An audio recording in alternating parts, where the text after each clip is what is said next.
The Esoteric Order of Roleplayers present Neon Masquerade, a Vampire the Masquerade duet chronicle featuring David Larkins and Desiree Valdez. And all the vampires walking through the valley move west down Ventura Boulevard. I could have started with Hollywood. What was your question? Oh, my question was, you're not going to start this like 1 year after the events from the last session, which I remember vividly. Nor am I going to start us off in 2015. No. In fact, we left off on a cliffhanger, which I had to go back and listen to where we left off, and I was wondering if you I do remember the same. I do remember previously on Vampire. Yeah. Previously on Vampire Girls. We gotta think of Vampire Girls. No, I think we have to figure out a good... What's the name of this? Neon Masquerade? Yes. Previously on Vampire, Neon Masquerade. Oh, very good. I'm thinking... I was left with this zine. Yeah. Which is still around here somewhere. And kind of... there it is. Oh, where is it? There it is. Floating around. Oh, good. Which I've had no time to read. Which cheers. I think I'm going with Aaron's thing, because my career is more important than some movement here. Well, we're also going to be picking up immediately where we left off, so that also that helps. Makes sense. Yeah. So in terms of what I've been learning, like what I remember from the situation is, I remember that I got called in. I was interviewed by a shadow, and yes, what's his name? Marcel. No, not Marcel. Marcel Marceau interviewed you, and it was quite interesting. No, it was the vampire heavyweight that is in Los Angeles. The heavy. He with the Beverly Hills mansion. Yes. Louis Fortier. I didn't want to say Louis because I thought I'm thinking about Interview with the Vampire. Yeah, right. Well, maybe he's a little homage to that, eh? No, because Louis is like a little wussy baby who complains about being a vampire the whole time, which is a good, literary device if you're writing about vampires. A vampire being like, this is all new to me and I don't get it and I hate my life, etc. Yeah. Mm-hmm. But then when you see it on film, he's just a whiny Brad Pitt baby. Aww, which again, so hard on the Brad. Casting on that is questionable. Oh my god. So, that said. Here we go. That said. Yeah. I remember that I got called in, was interviewed, was told to basically spy. You were interviewed by a vampire. I was. Yeah. And told to spy, yeah. Told to spy on Karen, which I felt very ambiguous about doing because I felt like they were punishing her needlessly. Yes, you felt like she was an innocent victim in this. Yeah, and they were punishing her for not knowing how to be a vampire when nobody's ever reached out to her and been like, stop doing that. Nobody handed her a pamphlet and said, so now you're a vampire. I'm lucky. I'm a privileged vampire. You are. I'm a privileged white vampire. Oh my god. So I check your privilege. Check my white vampire privilege. But the reason I remember all this is because when I was driving up, for work, I was driving up to Dulce, New Mexico, which if you look up Dulce on the map, you'll find that it's actually like... in the middle of nowhere. No, it's actually a viable town.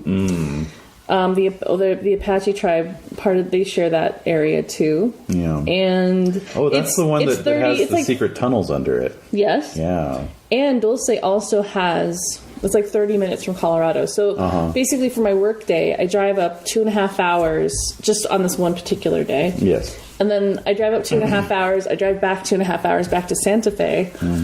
And it's like a 5-hour... It's a 5 hours where I'm driving. So I had time to listen to our recording. Plus that drive was so intense anyway because we had all this snow and it was pretty much melted up until Abiquiu, and then it was pretty much all white up in Dulce, like completely everything was covered in snow. Well, so just a heads up to our listeners, since I'm doing this right now, if you do Google Dulce, New Mexico, be ready to uncork a whole bottle full of conspiracy theory wackiness. Yeah, it's pretty fun. Supposedly there's a whole alien base underneath. Duh.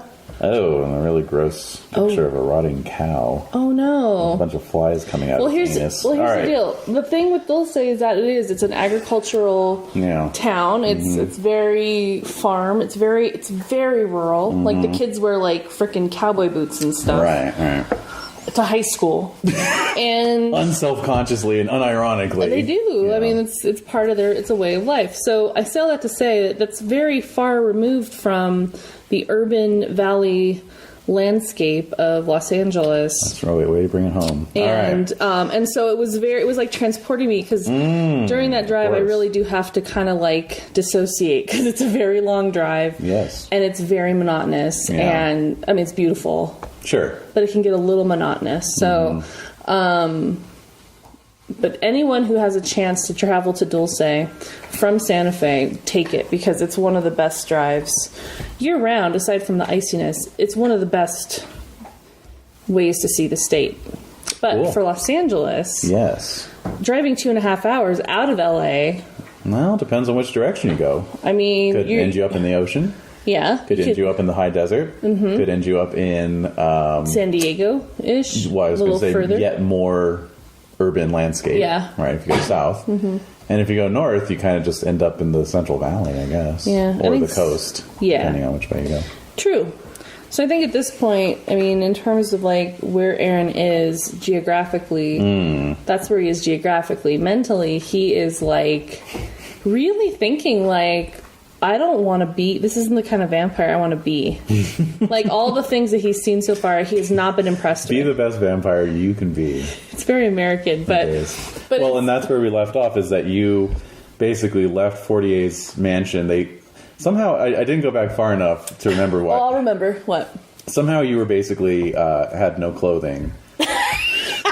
I had no clothes. Wait. I had no clothes because I was in a hot tub of horse's blood. That's But right. Then, That's right. But then, And then you ran away. then I and ran then the away. Gold Farbs gave you like some loner clothes. Yeah, you had like a yeah. Maui surf T-shirt or something, and like TNC surf or whatever. Yeah. And then Maui sport, but then I got like this super nice they suit. gave you a really nice like Armani suit and like Seriously, alligator leather perf. loafers. So you're like a total yuppie. You look like a total yuppie right now. Yeah, I look and great. so then you went back to a taste of amazing. LA. I Went look back to amazing. the coffee shop, vampire Yes. coffee shop. And when we say coffee, we mean blood. And there are all these vampires there. well, it had kind of cleared out, but you saw this guy Crispus, who you had kind of talked with earlier. Yeah, and then he was just, and I said, I'm going to need your help. And that's where we left off. And we left off there. All right. So, So we say all that to say, before we get into it properly, though, since we've already alienated two of the listeners. since half the listeners have already turned it off because we're just talking shit. No, we're talking about New Mexico, which I think is true. endlessly fascinating. I don't think there's enough podcasts about New Mexico. This isn't really a podcast, but I think there should be more. There should be podcasts. There probably are podcasts about New Mexico, so there should be. There should be. But anyway, I hope to write some Call of Cthulhu material set in New Mexico as well. Here we are. So what I was saying is that we left off with you talking to Crispus, saying, "I need your help," and so we're gonna jump right back in at that moment. But first of all, we have to Power up. power up. I realized Level I've been remiss in my storyteller What duties. the hell? You had one job. Yeah, be a storyteller. Tell stories. Weave chronicles. I think I'm doing a pretty damn good job. I don't think so. I'm doing all the work. God damn it. That's right. What the listener at home doesn't know is Desiree writes all the adventures and gives them to me to run for her. Nope. God, can you imagine Oh, that? Jesus. All right. I'm sure that just in terms of like dysfunctional gaming groups, I'm sure that has happened in the past at some point. What do you mean? Like somebody's like, We all got together and wrote this and you're going to run it for us. Okay. All right. So anyway, I've been remiss in handing out. yeah, I noticed that, but I think it's just because we're so engrossed in the narrative. That's right. We're just such hardcore role players that we don't care about. I don't care about We don't leveling care about up. mechanics. I know that it's funny because I have to admit that I'm not a very good player in that sense, and I also feel like Oh, in terms of trying to milk every point. I worth don't of do that, advantage. but as I it's like this organic thing for me. So like when I'm talking about my character, like I realize that certain things are pretty low, even though they should be probably higher. So I view these things more organically than I don't know, what's the opposite of organic? Optimalized. Artificial. Is that a real word? No, Optimalized? No, it is not a real word. That is the worst. That's horrible. Well, it's probably a real word in corporate world. No.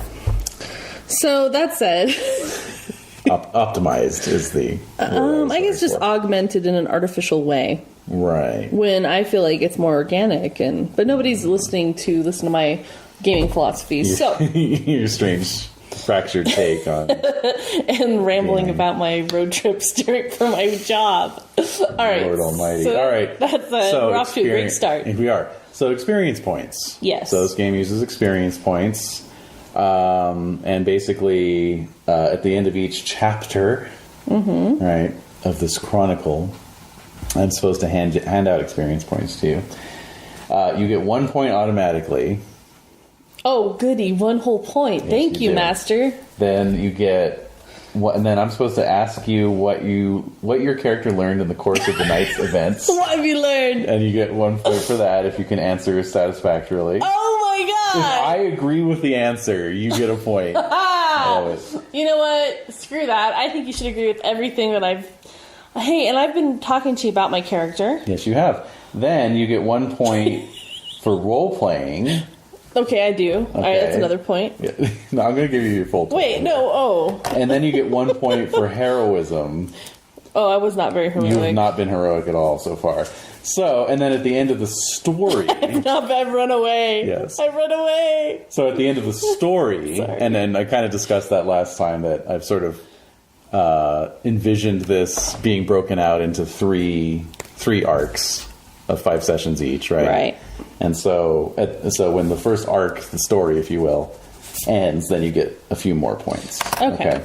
So I did a rough calculation based off of, I'm not going to ask... 1.75 points. Yeah, right. I'm not going to go back and ask you what you learned in session 1. 'Cause I'm Well, sure. I learned, we've talked, it's not like I've never We talked about it, exactly. We talked about it. We did. So you showed up for both sessions, and I Yay, thought you I role-played. did. I live thought, here. And I thought you role-played well both sessions. Oh, you did? Yeah. Oh. And the first session, you were really kind of a baby in the woods, so there really wasn't a whole lot your character learned. Well, that's my concept. Right, exactly. It's still, Which was your role-playing point. but it's still my concept.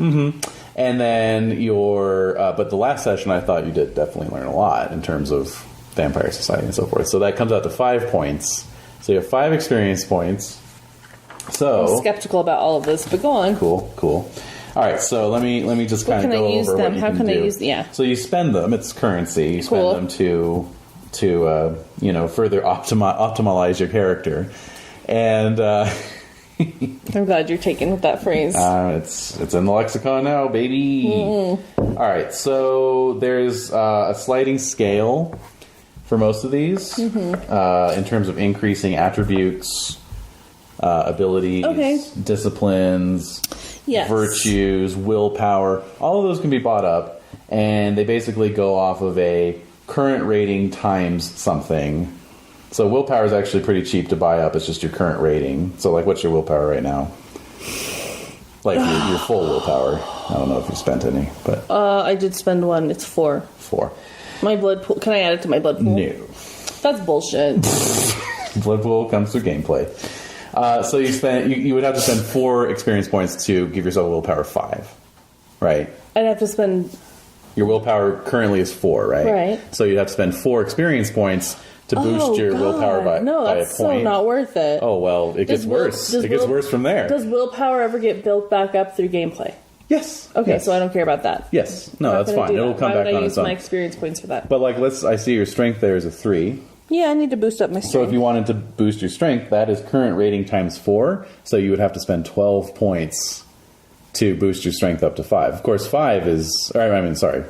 times 4. So you'd have to spend 12 points to boost it up to 4. All right, so... That's bullshit also. Oh, my God. And ability... I'm not saying you should go willy-nilly and be able to build up however, but I'm just saying that seems really restrictive. It seems really restrictive. It is really restrictive. It's by design. Don't even start that shit with me. Wow. Okay. So... Sorry. Anyway. Don't start this bullshit. So right, abilities... sorry. Abilities are your current rating times 2. So... My current... Wait, what? abilities here. Yeah, I see that. I know what those there are your current times two. So if I have alertness of 1. So that would cost you 2 points. Cost me 2 points to build up to 2. All right, I got it. Okay. No, I got it. All right. Now I your actually disciplines. like I don't get it, but I get it. Mm-hmm. Your disciplines. Yes.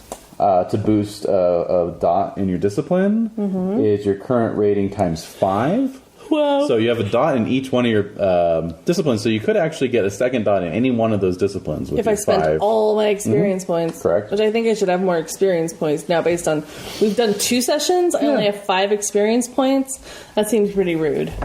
The maximum amount of experience points you can get in a session is 4. And that would be for showing up, So why shouldn't I have 8? role-playing, learning, and heroism. So if you want more experience points, you got to be more heroic. But I'm the hero. Oh, wait. Yeah. Okay. All right. And then, let's see. So your advantages there. Yes.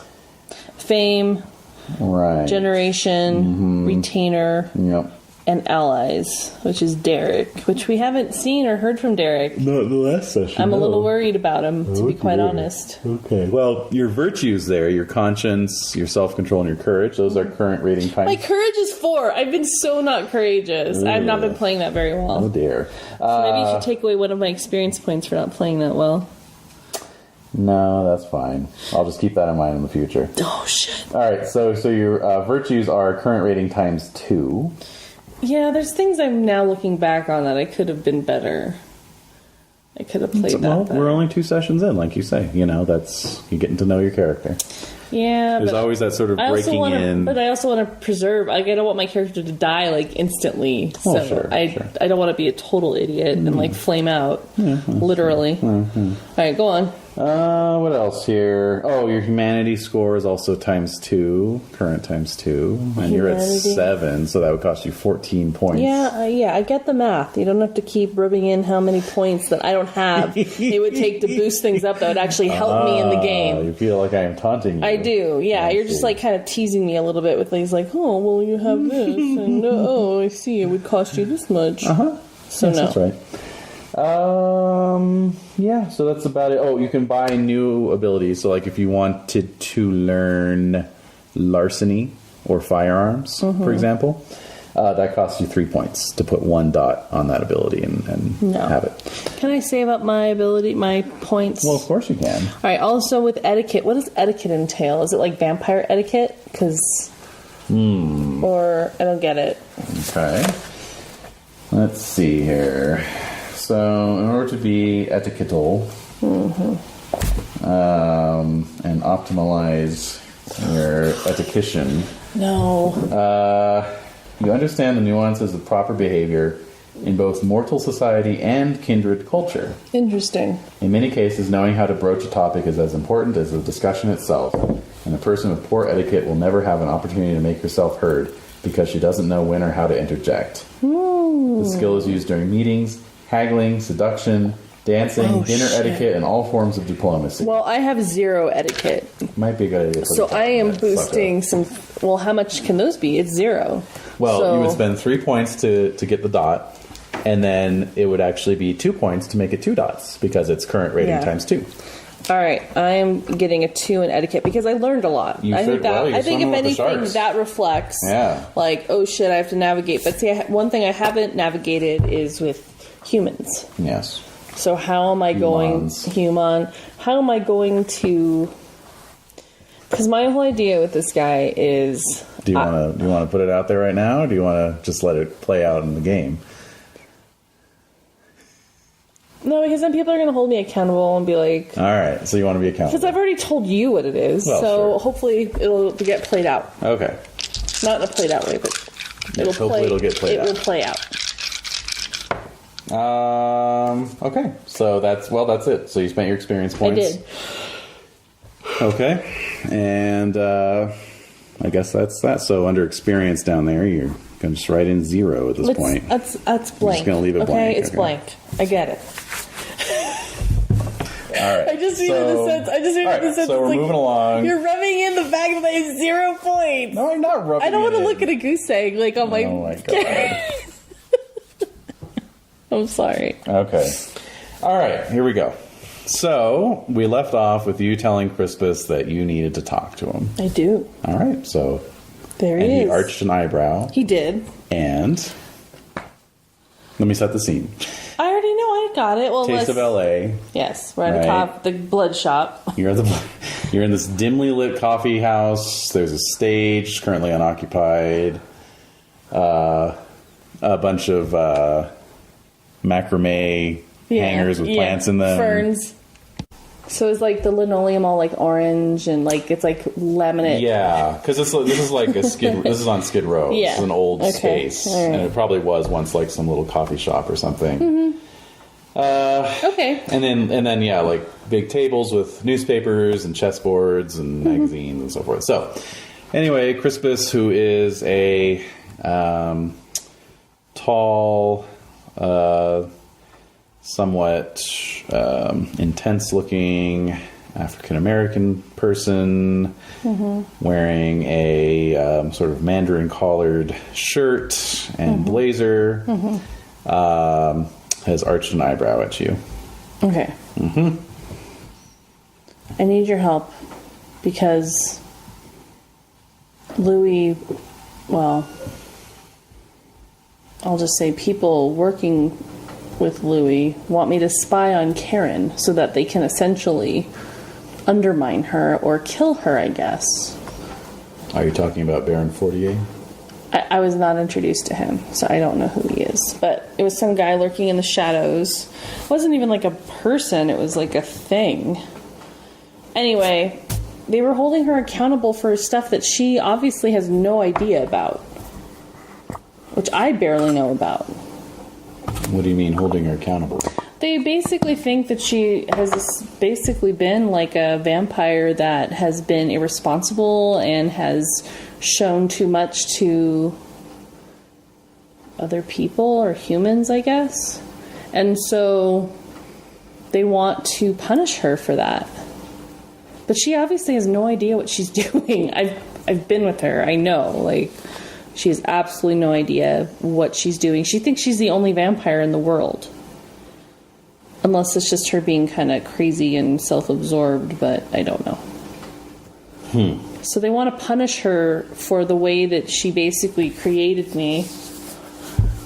And they want me to spy on her. And I don't feel comfortable doing that when I don't think she's at fault necessarily. If she was educated in all the things that I know about now, then maybe she wouldn't be doing what she's doing. Or she'd be smarter about it. But she just seems to have absolutely no idea what she's doing. And that there are other vampires that exist. I see. What do you think you should do about it? Well, I want to spy on her to say that like I was doing it, but by spying on her, I mean just like spending time with her. Even though I feel weird about doing that. Because I really don't want to be associated with her. But something's compelling me to spend time with her. I don't know why. Well, she's your sire, correct? Eye roll. Yes. We all enjoy a particularly special bond with our sires. Well, I don't know if I enjoy it, but it's there, and I feel like I have an obligation to her. You've just described how the rest of us feel. Okay. It's not a pleasant sensation. No. Well, So what do you think I should do? I mean, if I were to like, you know, quote, spy on her and like, let's say I tell her like, hey, you need to come to like this place, like here where we are right now, or you need to learn about like read this zine, or I don't know, something. Do you think like I could just like educate her a little bit? I don't know if she'd believe me. She's like in her own head. She's like almost impossible to convince of anything. And I don't know if she's like using powers. Well, I don't even know about powers really, but if she's using certain things on me so that I'm kind of distracted by the fact that she's not listening to me, or it distracts me from what I want to do. Like I want to educate her. interesting. So you feel like you need to reach out to her, though. I do. Because then I don't want to piss Louie off. Because I know that they're everywhere. You saw how they kind of came here for me. They know where I am. They might have me bugged. I don't know. They know something about me. I don't know how these things work. But Baron Fortier is one of the most powerful individuals he could be here right now. in the Free States. Wait, does that mean he can, like, be invisible and stuff? No, but he has many people working for him.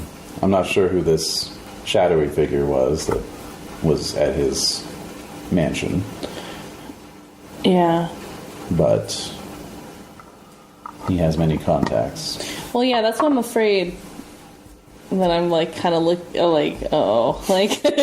maybe Crispus? Maybe? Yeah, Christmas. Maybe, but I don't know. I feel like I can trust him, but so I just kind of pause, and then, yeah, I just feel like I should help Karen before it's too late. It's a noble thought. I just don't think she should be punished for things that she doesn't know about. Why are these things kept so secret from vampires? I understand keeping it secret from humans to an extent, but I don't understand keeping it secret from other vampires. If they know she's a vampire, they know she's a vampire. Let me ask you something. I don't know. Have you read the manifesto? I haven't had time. Read the manifesto. Read the manifesto.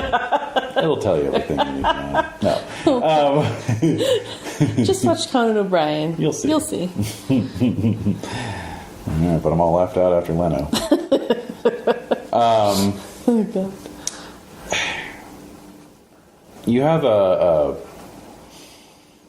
somewhat privileged... No, not that kind. So somewhat privileged fate to have been embraced where you were. We are living in what Vampire Society calls the Free States of California. This is the only place in the world where the anarchs have successfully unseated the old power structures. If Karen Anatos had been operating anywhere else, she would have long ago been destroyed due to her repeated breaches of discretion. So why now? An excellent question, and I thank you for bringing this news to me. In fact, I think you need to bring this news to the larger community. How would I... Oh, at like a town hall meeting? We do hold meetings. Mm-hmm. We call them rants. That's right, rants. Rant zone.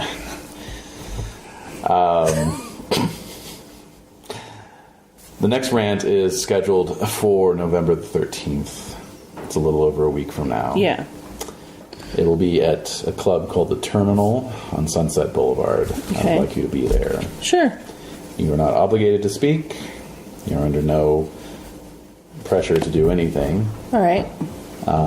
But I will be there, and Santiago. Salvador will be there. I think maybe there are some other interested parties who would be interested in knowing what you're up to or what you have encountered. Yeah. So, yeah. Yeah, I would love to go. It's at 9 p.m. Okay. All right, I'll make it. In the meantime, all I can do is advise you to follow the path that seems most right to you. Personally, I'm an anarch from a long time back, and I don't much care for outside interference. So, just know that if you want to defend your sire, there's going to be elements out there who will want to take you out, but there are also going to be elements out there who will take your side. Okay. Well, I'll have to sit tight until this rant. Indeed. It's a long time between now and then. Mm-hmm. What to do? So what time is it currently? It is like 5 a.m. at this point, so... Another day wasted. Or night. if Night. you will. Okay, so I'm gonna sleep there again. At the Taste of LA? Mm-hmm. Oh, okay. Does it cost me money? No, they'll put you up. What's wrong? Why are you shocked? You don't want to go back to your apartment. It's too early. The sun's gonna come up any second. I'm not gonna go back. In November, you might have about an hour. Yeah, I'm like You don't want to risk it. No, I'm like an hour away from Encino. No. Yeah, I know. No. No. All right. So, very good. All right. So, yeah, you get your sunproof room. That's pretty sweet. Yep. You sleep in there. See, I don't have that in Encino. No, you don't. You just I have your my little closet. Yeah, with all the claw marks on it. Yeah. It's all like a wreck. I bet Derek's moved out by now. Oh, fuck. You were living on a few days. Couple days. Okay. All right, so mark off a blood point, please. Wait, what? I drank coffee blood. I know you did. And you lose a point every night automatically. So I'm starving when I wake up. The draining. What are you at? I'm at 3. I need to re-up. Mm-hmm. I don't know how I'm gonna do that. Oh, boy. Oh boy. Oh, boy. Alright, so what should I do? What should I do? No. Should I kill like a homeless guy? That's gross. Where do I get my own blood? The blood. Alright, I'm gonna talk to Alexis. Yeah. And I'm gonna say, look, the blood you're offering is good. Wait, dude, I'm there right when they open. Yes, you are. Bring it on. Yeah. Give me something at least to boost up one blood. Belly up to the bar. Yeah. More blood, please. All right, cool. All righty. Does that boost my blood points at all? Yeah, you can drink a blood point's worth of blood. Can I drink another blood points worth of blood? Don't push your luck. Alright. So I'm gonna talk to her. I'm gonna have a heart-to-heart. All right. If she has time. Sure. Look. How am I supposed to kill people? This blood that you offer is very good, but it's not ideal. Have you talked to other people about this? Like, what do they do? What have they told you? What other philosophies have you heard? 'Cause I need to get this straight in my mind before I do it. Well, I will tell you, you're not alone. There are vampires who refuse to drink human blood. But you're drinking some right now, honey. I know. I'm aware. And it's the best blood you'll ever taste, or so they tell me. Wait, why are you so into vampires? Well, I'm what they call a ghoul. What? I'm a mortal who drinks vampire blood. You drink vampire blood? Yes, I do. You're a ghoul? Yes, I am. Is Murray a ghoul? Sure is. Wait, why are you ghouls? What makes a ghoul different from a vampire? Well, we're still alive. We can go out during the day. Why can't I be a ghoul? Damn, I got the raw deal. Well, there's a supplement called Ghoul's Fatal Addiction, and what you do is you buy that and you make a character based off of that supplement. What are you talking about? No, nothing. That's a Nothing at really all. weird thing to say. Anyway. So you drink vampire blood? Mm-hmm. Wait, have you been tapping my blood when I've been sleeping? I'm just totally joking. Yeah. No, yeah, she could tell. She laughs. Uh-huh. No. But You have your connections. I have my connections. So what made you inspired to drink vampire blood? Like, how is vampire blood different from human blood? Well, we met Salvador. We met Salvador when he was coming through out in Chicago. It was the early 70s. Things were kind of winding down on the revolutionary front Marie and I had been involved in. Mm-hmm. And Salvador had undeniable charm. And we got to talking, found out our politics matched very nicely. He's an old revolutionary from a long time back. And, eventually he told us his little secret.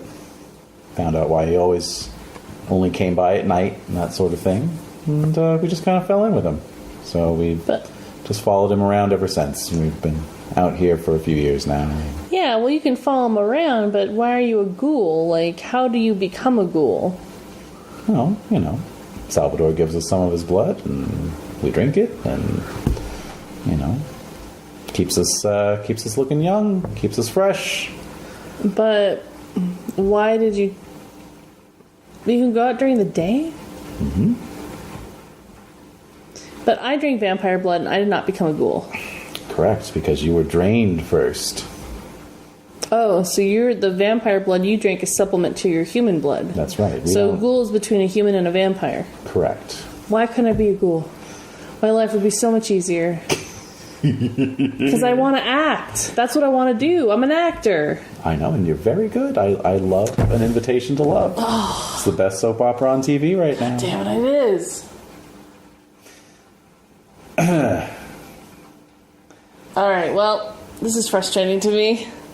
So, and speaking of all that, of course, you've missed 2 shooting days now. Yeah, it's been very bad, and I probably have a bunch of messages. So I need to drink some blood here. And she hasn't really told me, though, but how people make peace with the fact that they have to eat other humans. So can you tell me about this? Before you head out? Yeah, before I head out. There are other vampires who refuse to... You mentioned that. Do that again. There are the Kindred who refuse to drink human blood, or vitae as they call it. Mm-hmm. But they're not really well respected. Some people call them farmers. What does that mean? Yeah, like they're not hunters, they're farmers. Oh, I see. Okay. I guess. My history wasn't very good growing up in the American school system. Damn shame. Well, anyway, they feed off of animals, wild game, that sort of thing. But my understanding is drinking animal blood versus human vitae is sort of like drinking cheap beer versus a really nice wine. It's just not the same. Okay, well, that's all great. But how do they make peace with the fact that it's like a human being? Well, that's the trick of it, I suppose. I mean, I don't have to kill the person. No, you don't. No, you don't. Just a couple pints a night will get you by. That's a lot, though. Keep drinking your mug there. So I do. Mm-hmm. Maybe I could turn my roommate into a ghoul. Well, you definitely want to talk to him about it first. Oh, okay. Yeah, that's a good point. Yeah, he may not want that. What are the bad parts of being a ghoul? Well, if at this point, Murray and I should be in our 70s. And so, if we ever stopped drinking Salvador's blood, we would all those years would catch up with us. Right away? Mm-hmm. You die, probably. Well, after a certain point, for certain. Because, if it exceeds our life expectancies, then, yeah. But even now, I wouldn't want to do that, because I wouldn't want to go from being the gorgeous specimen you see before you, not really that good looking, yeah, to an old crone with only a few years left on the clock at best. All right. As long as we keep drinking that vitae, we're effectively immortal, but we're dependent on it. So you're dependent on the Yeah. vampires. And we're bound to Salvador, Kindred. too. He's he's sort of our master. Wait, what? If you drink a vampire's vitae 3 times, you come under their control. In our case, it's willing. We don't have a problem with it. Salvador's a good guy. Yeah, but how do you know that anymore at this point? I think I feel the same way about him now that I did before. He told us about it. He warned us about it. He laid it all out. It was a decision we made under our own free will. But, a lot of people don't. Some people are forced to do that and become slaves to their sires or their masters. There's a lot of room for abuse. Have you seen that take place? Oh, yeah. All the time.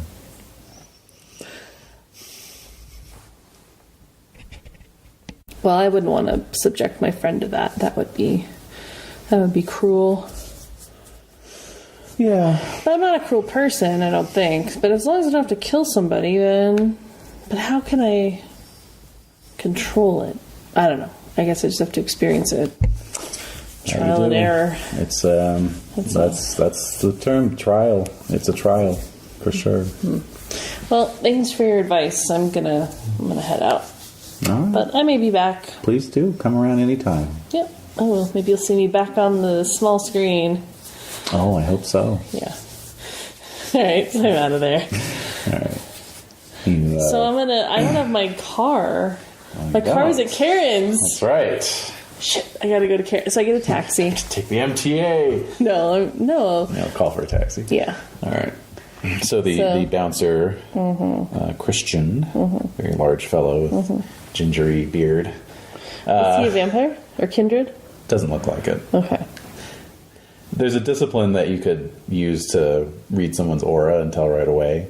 To determine. Yeah. Okay. But you don't have that. All right. Well, no, I don't have a lot of things. So anyway, what would that be? Is that? Oh, that's a discipline. Yeah, it's okay. called Auspex. Okay. Oh, that's right. You mentioned that before. So, okay. So I'm going to get a taxi. I'm going to go to Karen's house to get my car. Do I still have my keys on me? On you? No. No, I don't have keys. Your clothes and your car were at Karen's house. That's true. Yeah. All right, I'm going to go back to Karen's. I'm in my cool ass suit, though. That's I true. look pretty dope. That's true.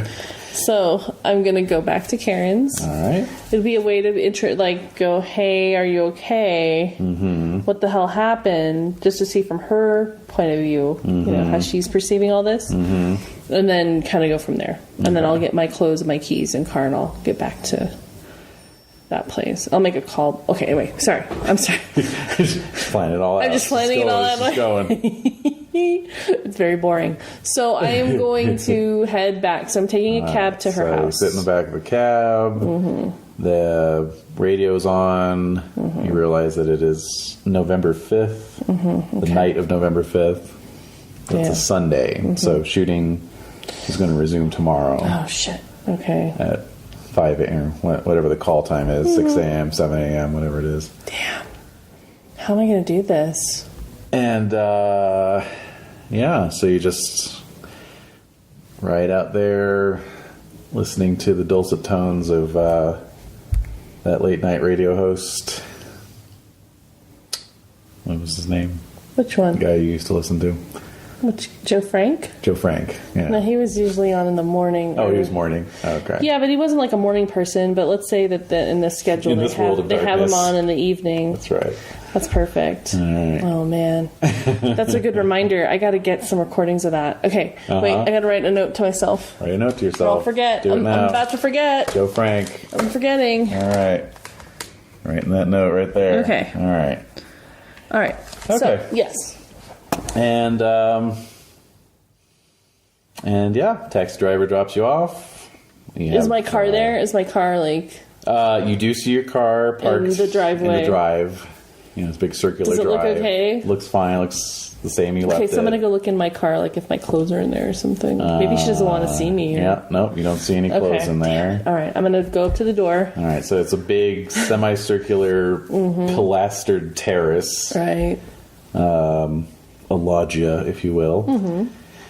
And so you surmount the stairs and go up to these large oak stained doors with big brass knockers, and there's a little, like, you know, doorbell with like its own little cover and light shining down onto the button. I press the button. Details that make a difference I in love these it. situations. Yep. You know. Yep.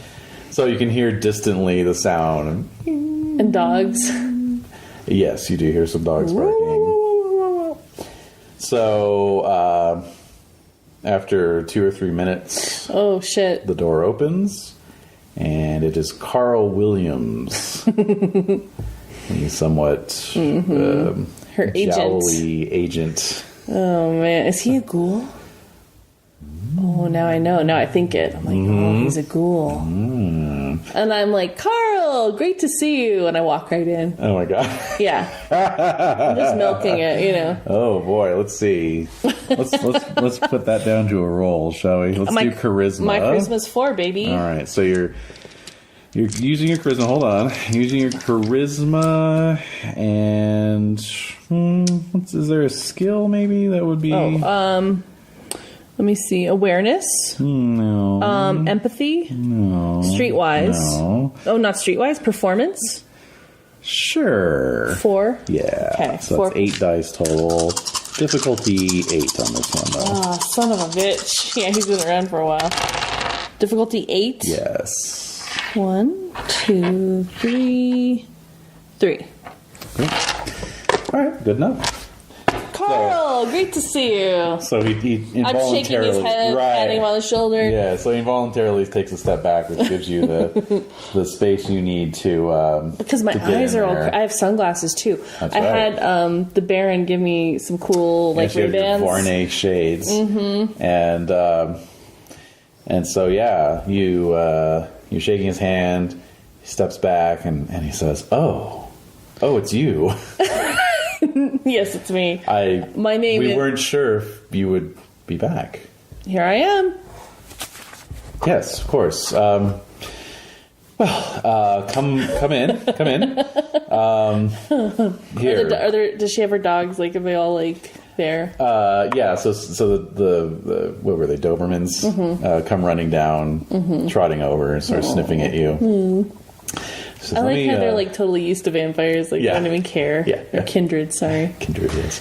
So he says, "Let me take you through into the den." All right. So I follow. Mm-hmm. So you step into this sort of grand foyer, this like 900 square foot space. Okay. That's like 2 stories high, surrounded by a balcony. Wow. Whoa. There's a sort of a curving, like almost like a snail shell curve staircase leading up, and but he takes you through a doorway at the foot of those stairs and into this kind of 400 square foot den that's got like this massive black granite fireplace with no fire in it, right?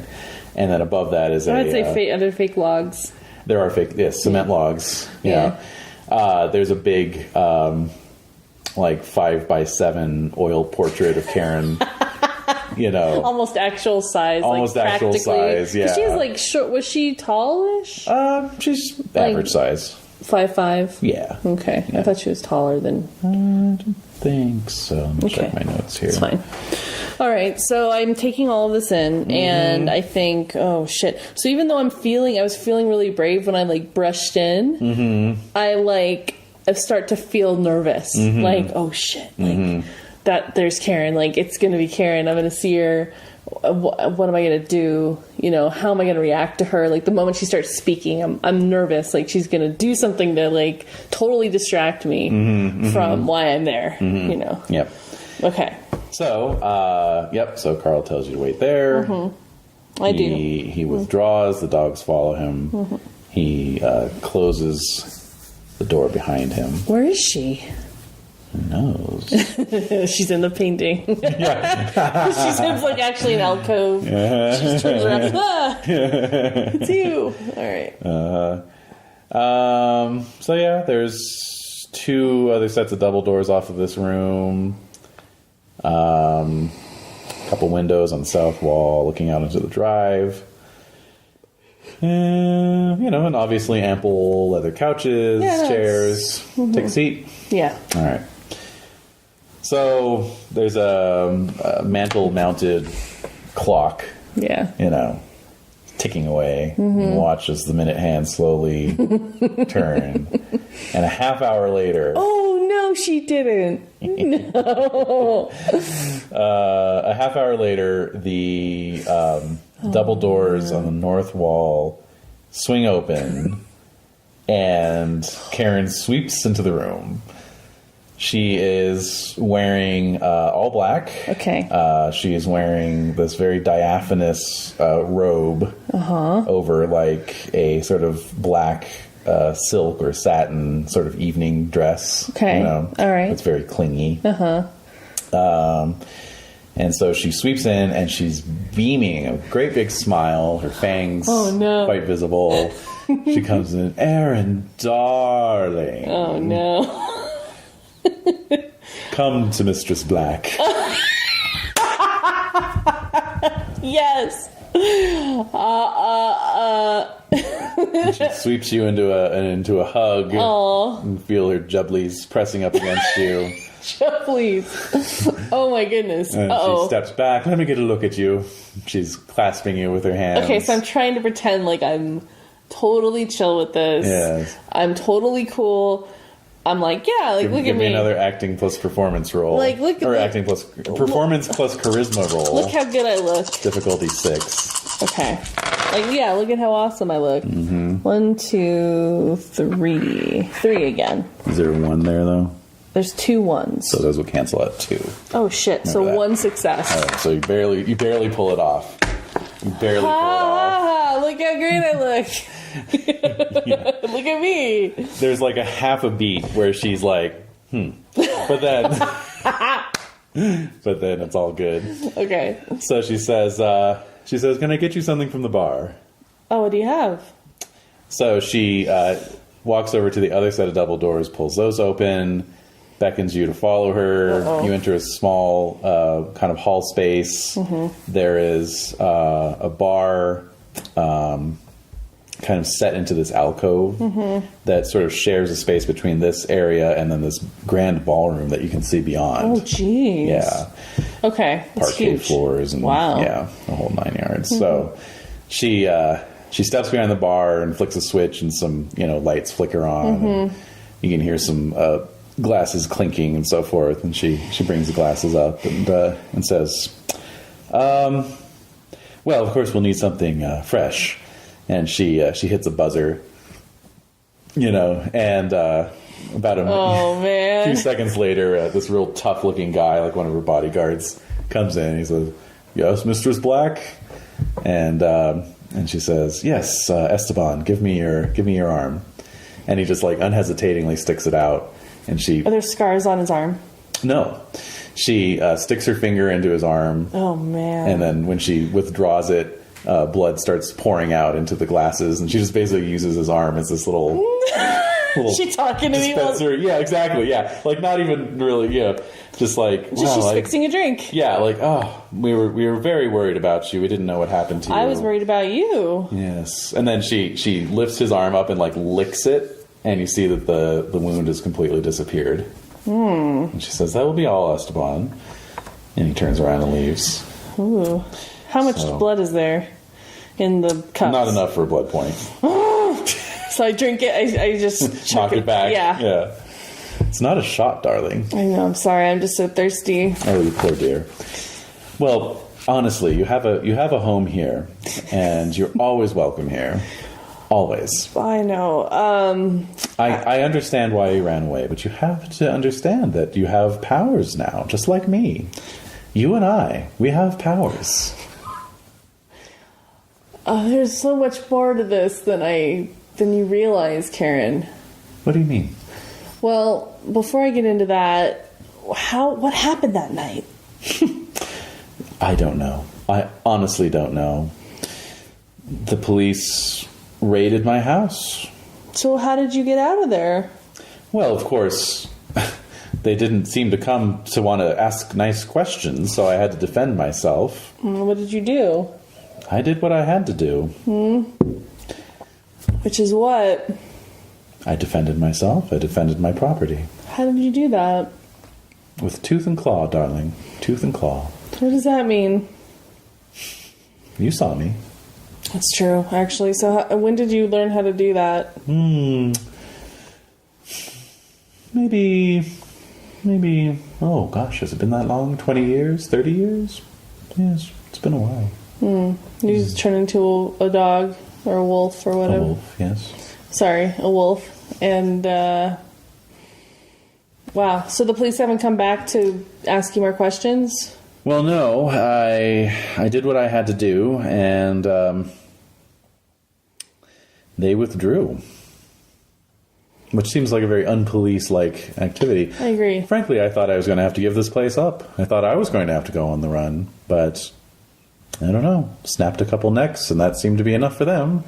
Off they went. Toodaloo. She's amazing.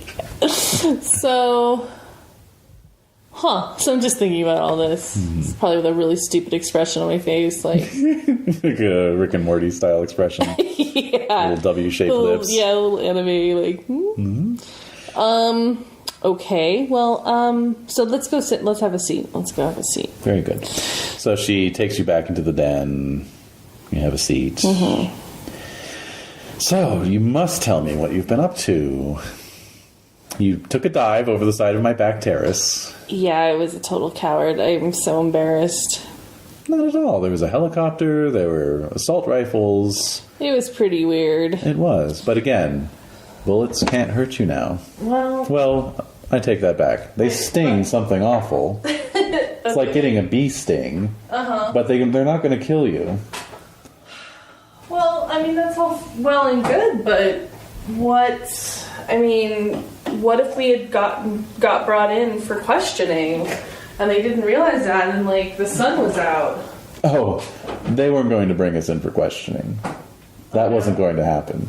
Okay, well, I'd like to believe you.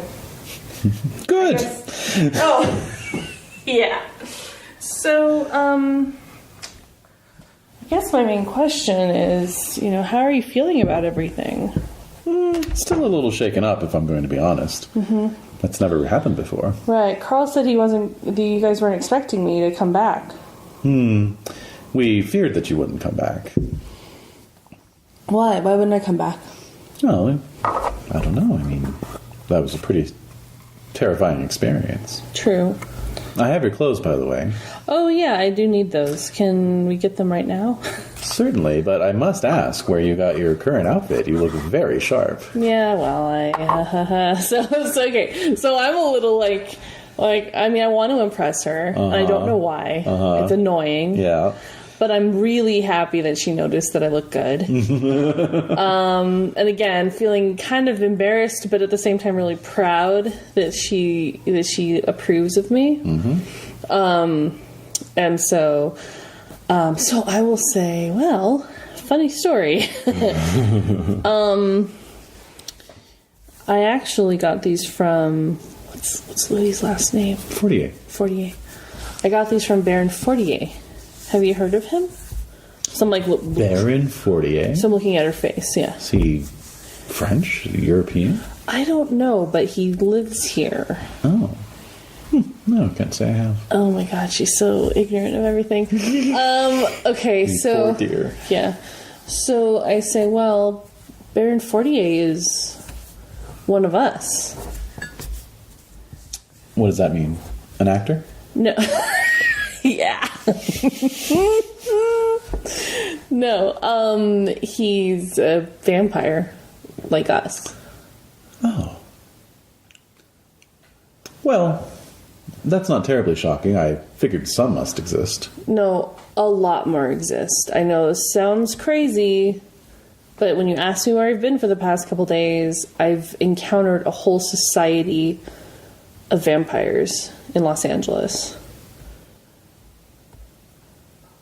A society? Yes. Many, many vampires, or kindred as they like to be called. Kindred. How did you encounter these people? I basically, I am going to be honest to a point, all right? So after I escaped, I ran out of your house naked, I was wandering the streets, and a van pulled up, and they told me to get in the van. I had no clothes on, and they took me to this location in downtown Los Angeles where vampires can congregate and safely. They said there were werewolves out in the hills. Werewolves? Apparently. What's next? Mummies? And so I learned about this society. Huh. Well, I'll be.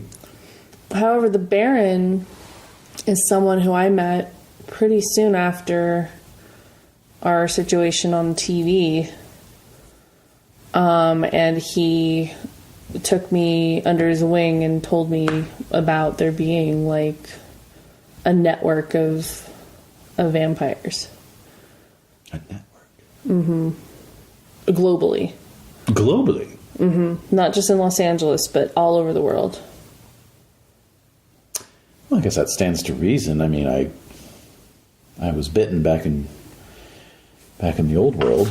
Right. So so I'm just curious how you've come to the conclusion that you're the only one.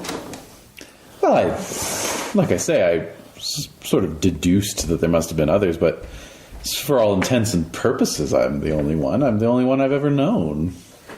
Well, I'm here to tell you that you're not. And the other ones are a big mix of different types of people. Well, I must say this is all a bit much. Uh-oh. Are you going to ask me to leave? This is all a bit much, and I'm going to ask you to leave. No, I'm looking at her, yeah. like, really being careful. I might need a little while to process this information. Come back tomorrow night, and we'll talk some more. Okay. I will. Okay. I'm looking at her, though. I'm, like, thinking, she's total poker face. Uh-huh. Fuck. Well, her brows are slightly knit. That's about the only indication that she's upset. Okay. Carl will bring you your clothes. Okay. Well, my keys are with the... Yes. Okay. I'm sorry. I feel so cowardly and terrible for my actions. No, it's fine. If you hadn't made a run for it, you wouldn't have found any of this out. Mm-hmm. Very well, then. If you'll excuse me. So I'm just saying, you need to be very careful. Just be careful. Certainly. Always. I mean, she survived this long. True. I mean, but like what Crispus says, like, why would they suddenly be all up in her business? They know she exists. Mm-hmm. So suddenly they're just all butthurt about it and using her as a scapegoat. All right. So I leave. Yep. You get your clothes back, you get your keys back. Sweet. You My get back car. in your van. My van. All right. After several nights of riding around in limousines, it's a little odd to slip back into this van with its seat beads and beaded seats and kind of funky air and dried french fries under the seat and so forth. All right. And, I'm going to head back to Encino, baby. Yeah, off you go. Yep. All right. So, off I go. Mm-hmm. All right. Pull up outside your apartment complex. Mm-hmm. Park in your usual area. Mm-hmm. Going through the front doors. Mm-hmm. Into the courtyard. Yep. See your apartment. There's a light on inside. Derek! So I walk a little faster. All right.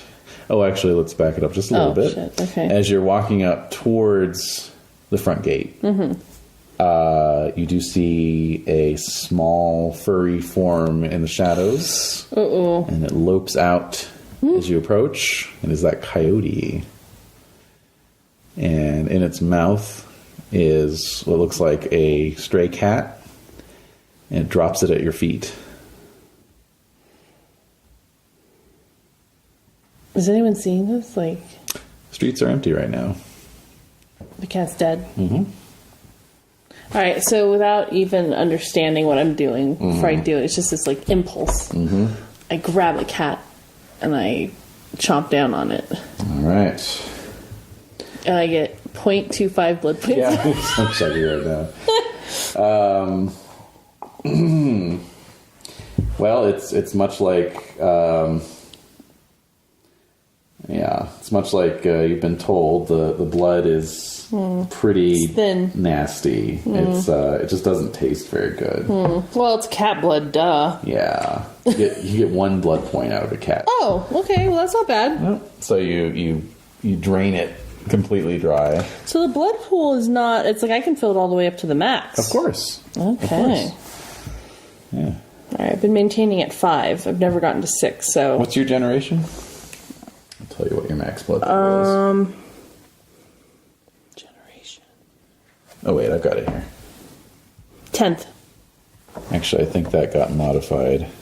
So change it to 8th. Oh, all right. Because Karen is 7th. Okay. Let's see here. Okay, 28. 28. All right, so with a generation of 8, I know it's at least 10 is your maximum. Okay. But it might be even a little higher.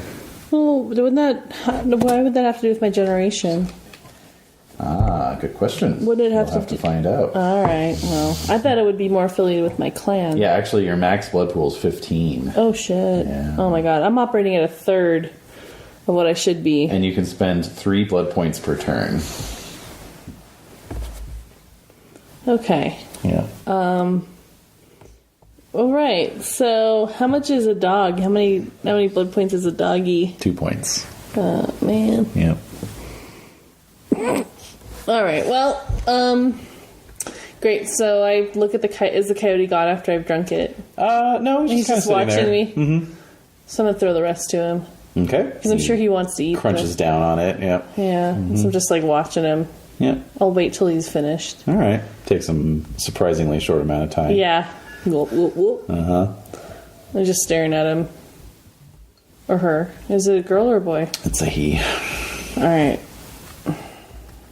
I'm just gonna walk away from it. Mm-hmm. I'll be back later. I say right. to it. Okay. Or no, I think it. Oh. Because I have animalism. Oh, yeah. That's right. Yep. Okay. All right. So now... And I have animal ken. Oh, yes. So now you walk into the courtyard. Yeah. There's a light on. Heading into my apartment. All right. Are the locks changed? The lock They works. should be. The lock works. Derek is Should stupid. be. Yep. All right. So the lock works. All Or right. the key works in the lock. You enter the apartment. It's exactly how you remember it before. Is Derek there? And Derek is, let's see here. It's around midnight, probably at this point. So Derek is conked out on the futon. Okay. TV's on. All right. I still have my sunglasses on. All right. So he wakes up as you enter. Oh, dude. Derek! Oh, bro. What the hell? So he gets up and he comes over, gives you a big old man hug. All right. You know. Give him bro. I give him a man hug back. Yeah, man. Oh, dude. Where have you been? Your phone has been blowing up. Like what? What do you mean? Well, check it out. And he like points at the message machine and the lights blinking. Okay, so I'm going to listen to my messages. You have 15 new messages.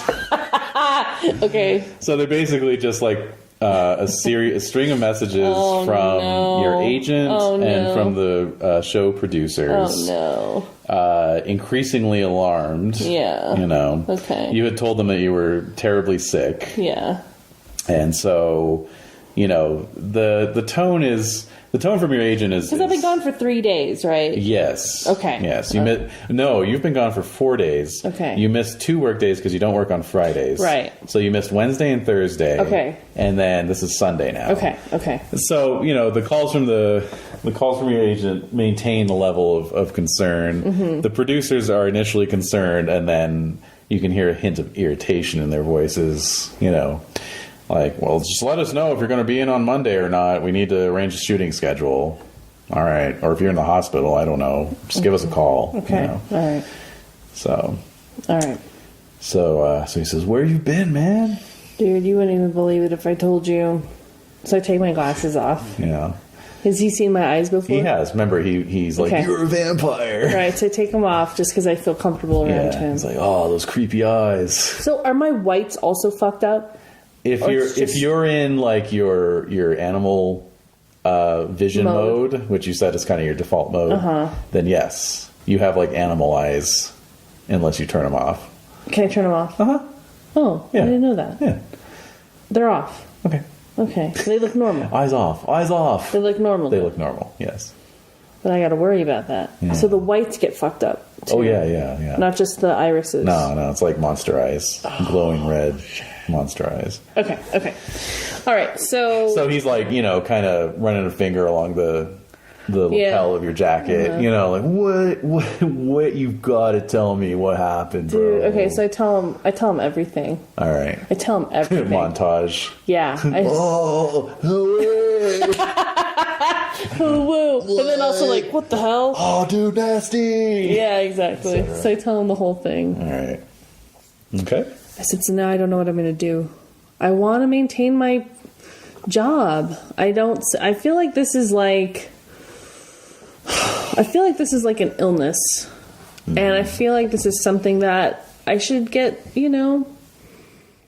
that people should know about. I don't know. It's kind of weird, but I just feel like if people knew that I was ill, it's an illness, then they would understand where I'm coming from.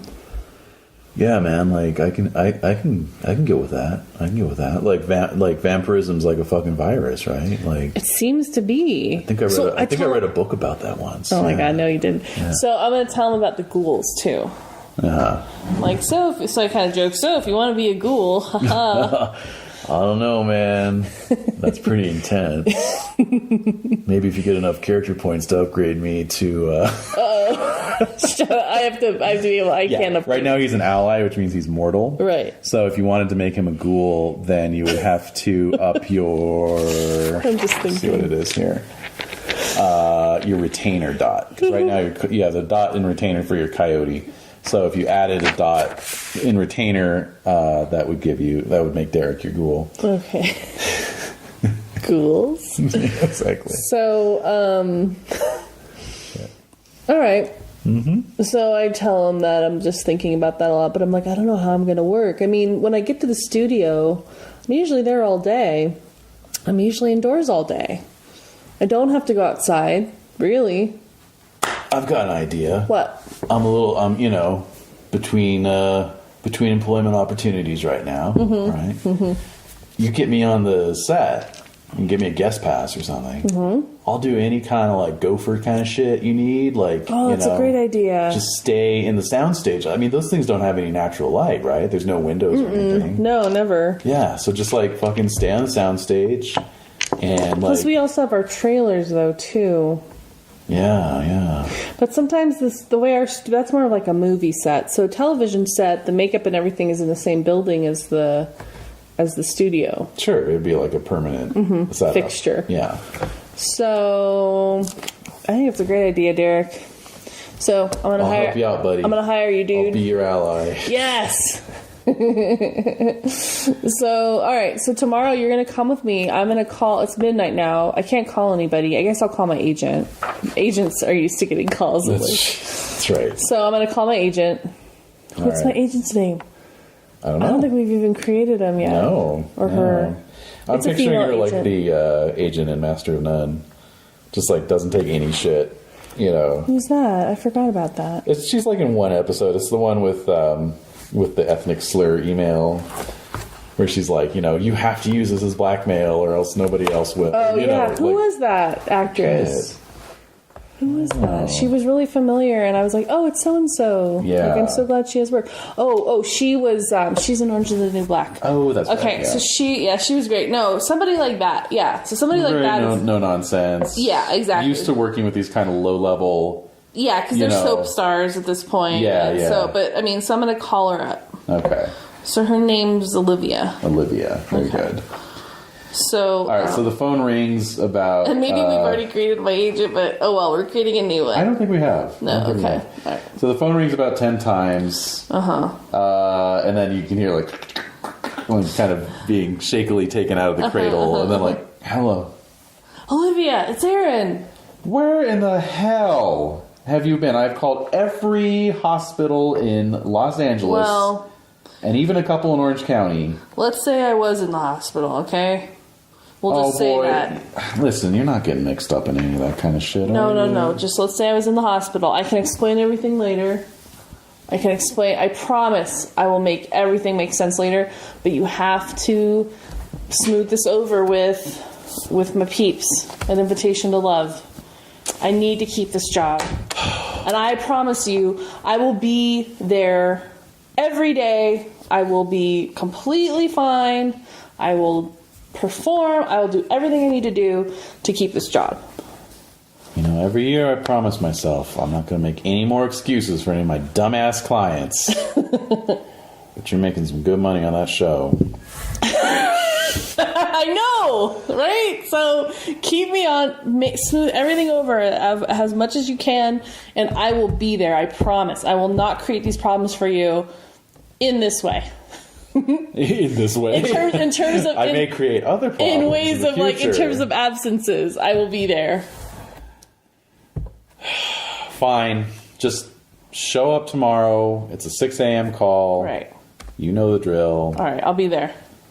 I'll start apologizing instantly. It's me. How could they not take my apology? Dumbass. I hang up. All right. So, okay, it's good. So, Derek, you're coming with me first thing. We got to go to sleep at this point. Mm-hmm. So what happens if vampire's like, how do I... Okay, so a vampire... who wants to work during the day? A vampire who wants to hold down a day job. Oh, here we go. Mm-hmm. All right. So you retire to your closet. Yeah. There's like these claw marks deep in the drywall. Is it all cleaned up, or is it all still a shambles? You can tell Derek tried his best to clean it up, but there's still like shavings, drywall shavings all along the edges. He didn't get in there with a vacuum. Oh man, it's easy but he did change out the sheets. Oh, that's nice. Yikes. Yeah. All right, so I'm going to just lay down and try to sleep. All right, so give me... Oh, man. Let's see here. Okay. Roll your humanity score in dice. Wait, actually... Oh, my God. Roll your perception first. Okay. Roll your perception. You have 2 in perception. Okay, how'd you do? Difficulty 8, by the way. I failed. Okay, all right. Now my humanity? Nope, roll your perception again.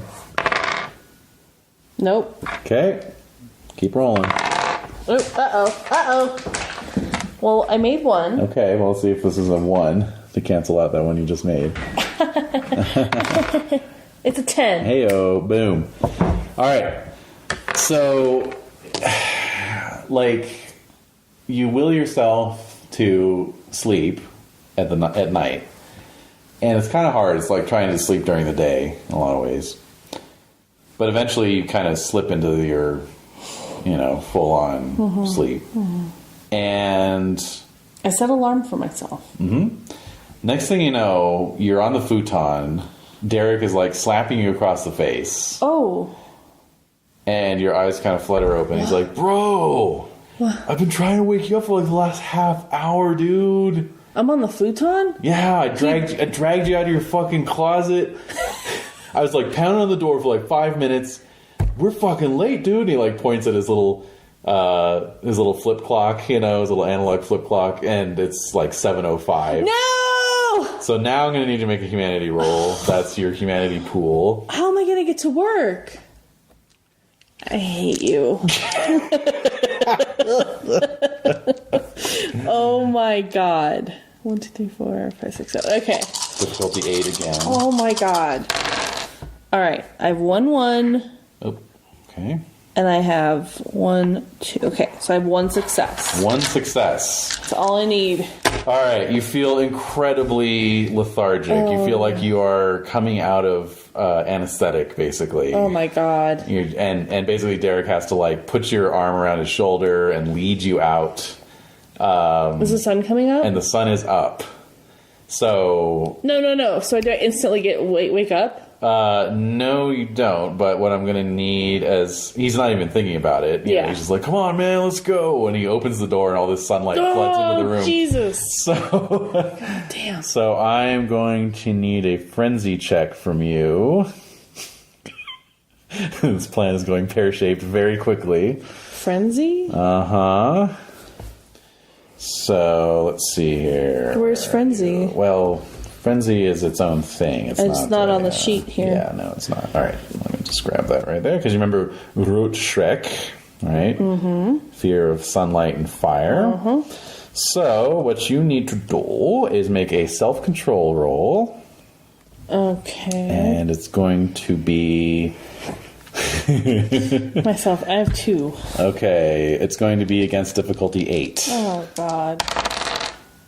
Oh, I'm sorry. Courage, actually. Courage. Even better. Keep those 2 and then add... Yeah. Oh, 8. I made 2. difficulty. You made 2. Yeah. Great. All right, so... I have courage. all right, so basically what you do is you, like, jump away like a frightened animal, and you're hissing, you know, like... Yeah. And you're, like, actually practically up on the side of the wall. I'm going to run back in the apartment. You can, you can spend a willpower point to regain control here. All right, I will. Okay.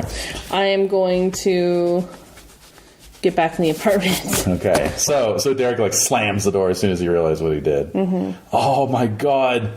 I didn't even think... I'm so sorry, man. No, it's okay. Oh. Dude, your eyes, like, went fucking red. Yeah, I know. It's bad. Okay. So are they fading? Yeah. Okay. Do we have an umbrella? Oh, shit. Yeah, let me see here. So he, like, rummages around. He goes to his closet and rummages I'm completely around. covered in my suit. Right. So he comes back out. He's got one of those little, like, folding umbrellas that collapses down to pocket size. Yeah. Like, you know. All right, I have my sunglasses. All right. I have my umbrella. Let's try it, man. I have gloves. Do you have ready to gloves? try this? Do you have gloves? Yeah, you've got gloves. You got gloves. Okay. You got your right. isotoners. Okay, You're good to go. Okay, good. So yeah, let's try this. All right. Let's just do this. Let's be a little more systematic about it this time. All right. Got your... So you go out to the car, and I'm gonna run get the out. car started. Right. Okay. If you're not there in like 5 minutes, I'll come back in. Okay. No shame if you can't make it. You know, I get it. No shame. All right. I'm gonna go. All right. Let's do this. All right, bro. Here I go. So he, like, kind of slips through opens the door, the minimal amount, slips through, closes it. All right. I'm just staring at that door. All right. I'm gonna need another courage roll. Difficulty 7. I have this umbrella. I have gloves on. Son of a bitch. No. Is that a 1 with no successes? Yeah. Why, that would be a botch. All right. So. Dog needs to go outside. Oh, sure she does. Yeah. Step away from the table. Careful. All right. So, let's see. You have botched your courage roll. Don't rub it in. Okay. Oh, Jesus. All right. Well, I mean, look, I'm trying really hard, but... Mm-hmm. All right. So basically you... all right. So to completely quell the beast when you're faced with Roach Shrek, you have to accumulate 5 successes. So you only had those 2 successes. So you already feel like... Move the cord further. You already feel like, it's just below the surface, so to speak, And so just the thought of going out there with just this puny little umbrella Right. between you I need, like, foil. and Mr. Sun. All right. No. Here's the thing. It brings the beast up entirely. It's like you've been trying to keep down the vomit this whole time. Oh, no. And that's it. That's thinking about your banana fritters or your greasy pork sandwich or whatever, and it's done. What? So, What are you talking about? like if you're feeling nauseous and somebody said, "Hey, you want a greasy pork sandwich?" It might be too much and you would lose it. All right. So basically, you frenzy. What does that mean? That means that the beast, capital B beast, takes over.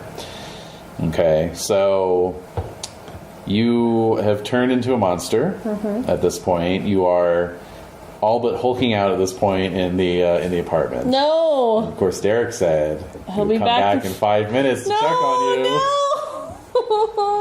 So basically, you're like seeing red at this point, and then you're just like tearing shit apart. You're shredding the futon. You're turning shit over.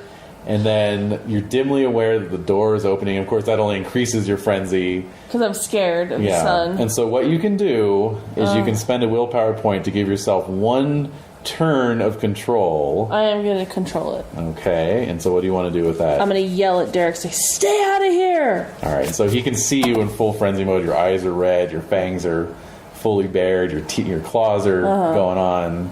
Yeah. And he doesn't need to be told twice, and he slams the door. Okay. All right. And so basically you just crawl back into your closet and slam the door behind you and sink back into your torpor sleep. So, mark off a blood point, please, as you wake up the following night. I'm going to call Olivia. All right. I had to put my ass on the line today, Aaron. The producers, they wanted you off the show. I can't guarantee you're going to make it past this season. They are done with you. I'm sick. I don't care what do you got. What do you got? The AIDS? No. What's going on? You on the horse? You chasing the horse? No, why don't you meet with me and we can talk about it. All right. So. What are you out in the valley? Yeah, but. Yeah. Let's meet it. I don't want to meet at Sizzler again. I'll meet you at the Galleria. What? I'll meet you the mall? I'll meet you in the food court. No, come on. I don't think she sounds like she's classy. She's not gonna. She's a small-time agent. She can't, like, whine. I'm not gonna go to the food court, and I don't expect her to pay for my food. Oh, all right. So she names a sushi place on Ventura Boulevard. Exactly, yeah. All right. We'll go. All right. So you meet her at the sushi place 20 minutes later. Mm-hmm. Hello, welcome!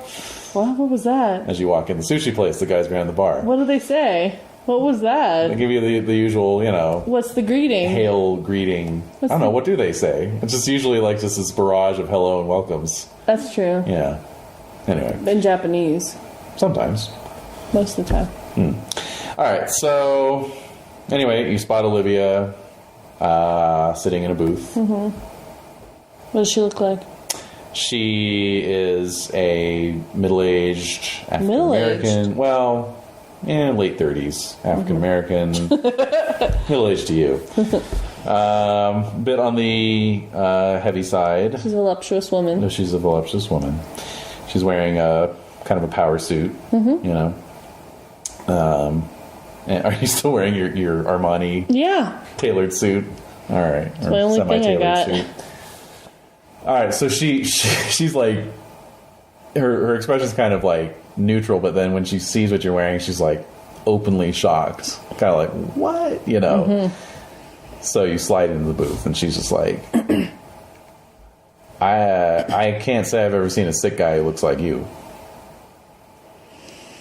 This is gonna sound really, really weird, but I have a really good idea. Okay, this better not be to, like, I don't know, start running drugs or some shit. No. Because I'm telling you, I've seen this before. Actor gets a little taste of success. The success goes to his head. He stops showing up at the set. He's dressing well. That all kind of points to one conclusion, Aaron. No, it's not. It's actually the exact opposite. And I guarantee you that there is no way this will not do well for me.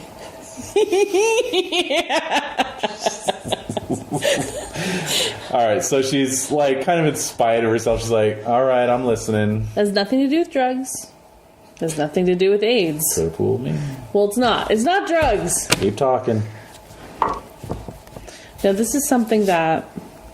Okay, so let's do a little pause here before I go into this. Mm-hmm. This realm, this world that has the Masquerade and the Kindred and vampires and blah, blah, blah. Mm-hmm. There has to be a certain level where people are like, they know about vampires. They know like they're purely perceived as mythical. They don't exist, right? Right. Or is it something that some people like no, they really fucking exist? Well, the sort of log line is it's like our world, but the shadows are darker, right? Mm-hmm. So it's basically like, yeah, all the mythology exists. All that stuff exists, but it exists for a reason, as opposed to it being like, it's an explanation for disease, or it's an explanation for cultural corruption. It hasn't been explained away, yeah. Yeah, like, well, there are people who do that. There are academics who write papers about the anthropological implication of vampire legends. Mm-hmm. But there are also actual vampires, right? And so... Okay. All right. As to whether there are mortals who know the facts, something you'll have to find determine. Out. Yeah. Okay, unpause. All right. Mm-hmm. Okay, so, unpause. All right. Mm-hmm. This realm, this world that has these the Masquerade and the Kindred and vampires and blah, blah, blah. There has to be a certain level where people are like, they know about vampires. They don't exist, right? Or is it something that some people like know about? It hasn't been explained away, yeah. Okay. All right. Okay. So, So what I'm about to tell you, what I am about to tell you, The thing I'm about to tell you is as follows. Is as and is as such. In summation and summary. shut up, Oh, God. is going to be, you're not going to believe me. You're not going to believe me. But if you choose to believe me. I've lived in Los Angeles for 30 years. Try me. You moved here when you were like 8 years old? Yes. Where'd you move from? I told you, Chicago. Oh, that's right. I'm sorry, I forgot. It's been kind of a crazy past couple, week for me. So I gathered. So, Spill the beans. let's go hear back. it. Let's You're not hear going to this believe me. tale of woe. It's not woe. It's not a tale of woe. And in fact, if I'm getting a little I'm getting excited and a little loud. People So are then the waitress shows up. Hello. oh shit. And Olivia says, just green tea for now, thank you. So she Okay. disappears. All right. I'm going to tell you this. So, do you remember the night that I went on Karen and Anatos's show? Yes, Mistress Black's Halloween special. Yes. You remember what happened on that show? You told me about it, yes. And it's been weird ever since, hasn't it? Yeah. Now she's weird, because she's weird, right? I don't know. I just thought it was an act. What if I told you it's not an act? What if I told you? Just come on! Come on, Sorry, I couldn't please. resist. I couldn't resist. No. What if I... It's not an act. He better show up. All right. So she's kind of listening. She's like, it's not an act that she really likes cheesy horror movies. No. What if I told you that she is an actual vampire? I know you're gonna laugh at me, but she is. She drinks human blood Yes. for sexual reasons. No, this is because she has a disease. So this is me framing this. She has a disease Okay. that causes her to need human blood to survive. And not in a transfusion way. She has to ingest it. So then the tea comes. The tea arrives.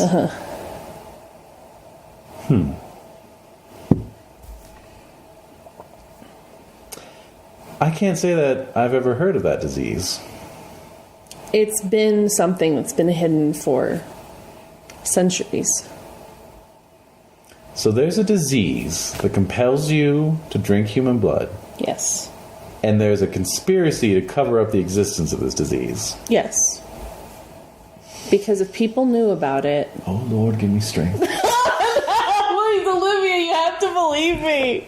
Do you realize what you sound like? What do I sound like? You sound like you're on drugs. I'm not on drugs. You can do a blood test on me. In fact, I want you to do a blood test on me. I want you to draw my blood and have it tested in the lab. In fact, so listen to me. Let's say, just please erase the doubts from your mind at this point, and let me just frame this for you to see what you think about this. Will you do that? All right. Okay. So she has a disease. She can spread it by biting other people. Like, you know about how vampires do that, right? Sure. She bit me. Okay. Now I have this disease. Now, if Keep talking. this is a disease that I received from Karen, we're obviously ill. I need human blood to survive. So that's when the waitress comes up. Hello. What can I get for you? Oh. Oh. Yeah. Exactly. Like her expression shifts. Mm-hmm. You know, from friendly to The fuck? like confused. And Olivia says, yeah, we're gonna need a few more minutes. Thank you. So, I have a disease that causes me to do this. In the process of contracting this disease, I find out that there are others like me. There are many others like me. There are others like me who want to cover this up, and there's others who want to fight against that cover-up. I know this sounds insane. I know it sounds like I'm on drugs, but test my blood. I want you to test I want us to go to a lab right now so you can test my blood to prove that I am not on any drug. Well, ain't no lab going to be open right now. Okay. However, some of the side effects of this, some of the symptoms of this disease, I cannot be in the sun. I know it sounds crazy. I know you want to laugh at me right now or just leave. But I'm telling you, we could take this, and I think it would be something that would market me in a way that none of your other clients could market. You having a disease would be marketable. Yes. I would be the only, me and Karen both. I don't know, her agent's been with her for centuries, decades. But you would have the only, at least what we know right now, there have to be other kindred. I'm kind of saying partially to myself, there have to be other kindred who are actors. There has to be. Kindred? Vampires. That's what they call themselves. Because no one else has this problem except us. So I am saying that we could market this. How famous do people get when they come out and say, I have cancer, I have this disease? So that's when the waitress comes up again. At this point, Olivia just grabs the sheet with all the rolls on it and just goes, here! And like marks like 3 of them and just hands it to her. She walks away really quickly. Away. All right, listen. I hear what you're saying. Do you really? I'm granting you what you're saying right now. Assuming you're not blowing smoke up my ass, and that is a big assumption. It's a big ass. It's a lot of smoke. I'm still not seeing what you are selling. Rock Hudson's agent did not make a whole lot of money off of him having the disease. If you know what I mean. I do. But this is a way to basically sell the fact that I'm always going to look like this. I am always going to look like this. Can you imagine the types of deals that you could make to create a series based on me? Like whatever character, whatever series they might create on television, it could go forever if I'm captivating enough. And I think based on the ratings of my show, I'm thinking that people like my character. I'm not going to play Todd forever, but I could play something else. And whatever, if my next show, if somebody develops something for me to play forever, you have a constant paycheck. I'm never going to get sick. There have to be certain requirements made for me based on my medical condition. However, other than that, I can always work. I can work forever. I'm pretty tireless. Okay. I'm starting to see it. But we have to create this awareness. Can you imagine like what this would do? Like this would create this awareness about this illness, and it would help people ultimately. It would help people because one, they'd be aware that there are vampires, and two, it would make other vampires feel like they could come out and be vampires and nobody cares. It would reduce the stigma around this disease. Which I know you don't really care about doing a good thing, but I think it's a good thing. Well, no. I care. I mean, raising awareness, that's very in right now. That's, definitely adds another dimension to your marketability. Let me think about it. I'll call up your producers tomorrow and I'll talk to them. You say you can't go out during the day, huh? I'm trying to figure out a way that I could, but I don't think I could. And in fact, in terms of this particular show, I don't know if they would want... I mean, I'm still trying to figure that out. This is all new to me. You have to understand. I know a doctor. I can get him to write up something about how you've developed sensitivity to daylight. A medical excuse. Okay. It may not keep you on the show, but it'll keep your name from getting blacklisted. All right. That's the main thing. All right. I can't guarantee you're going to stay on the show, but I'll see what I can do. All right. And I'll be in touch. I appreciate that. So she's going to take her rolls. Yeah, so at that point the rolls arrive and she's just like, what the hell did I order? So I'm going to leave him to her. So I'm going to go. Okay. So in that sense, I'm going to go visit Karen now because she told me to Okay. go and visit her. Okay. Okay. So I'm going to go to Karen's house Yep. and knock knock ding dong. Uh-huh. All right. So, yep. Same deal. This time, Carl welcomes you in much more. You don't have to barge your way in. Right, She's right, like, right. Erin, come in. Yes. Always good to see you. Thanks, Carl. Where's Karen? I'm not sure. This is a very big house. Let Yeah. me go find her. All right. You can go to the den. You know where that is now. Okay. All right. So I'm going to go over there. All right. So I'm going to look around the den. Is there anything stands out that I should know about or no? There's just like some bookshelves. Most of the space being taken up with like sort of macabre knickknacks. Gargoyles and crystal skulls and that kind of thing, and a few Sidney Sheldon novels. And, All right. just very incongruous mixture. Yeah. But yeah, nothing else. It's obviously a room for like receiving people, so Right. there's nothing like personal. All right. Yep. This time she only keeps you waiting for about 10 minutes. Okay, that's nice.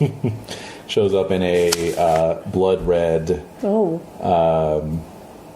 silk evening gown, and again, very happy to see you. Well, Erin, I've been giving it some thought. I'm a little miffed that this vampire community never made any attempt to get in touch with me. It's not like I've been hiding away. I know. I'm also really just confused by this. But whatever. I'm ready for you to introduce me.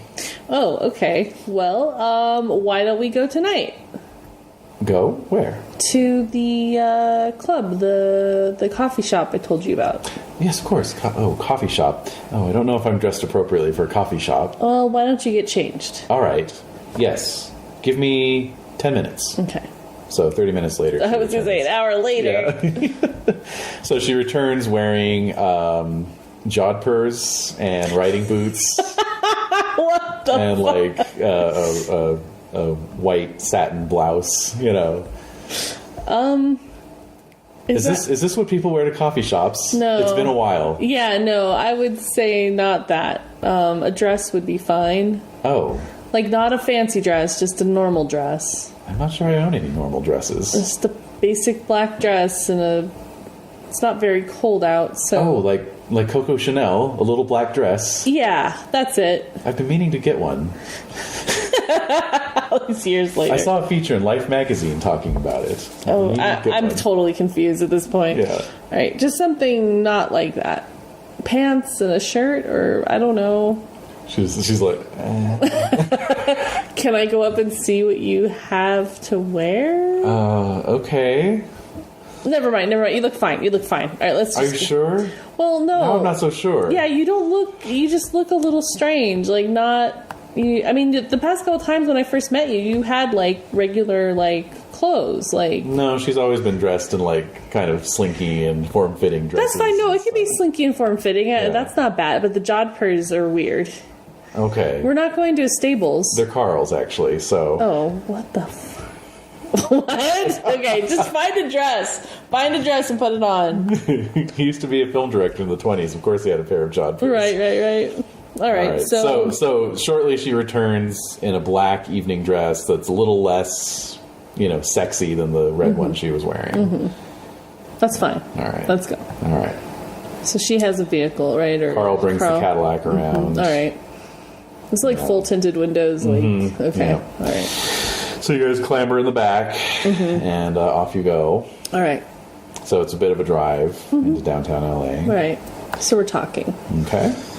So, how willing would you be to announce to the world that you're a vampire? Announce to the world? Mm-hmm. Oh, I don't know. Wouldn't people try to kill me? I don't think so.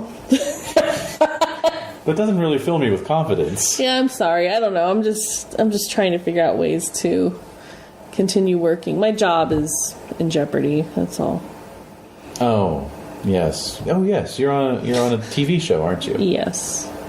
That would be tough. I don't know if it's for very much longer, though. Well, I can tell you a thing or two about maintaining an acting career. What? Tell me. Well, you just have to make sure that you get gigs that correspond to our unique schedule. So I host a midnight movie show right now.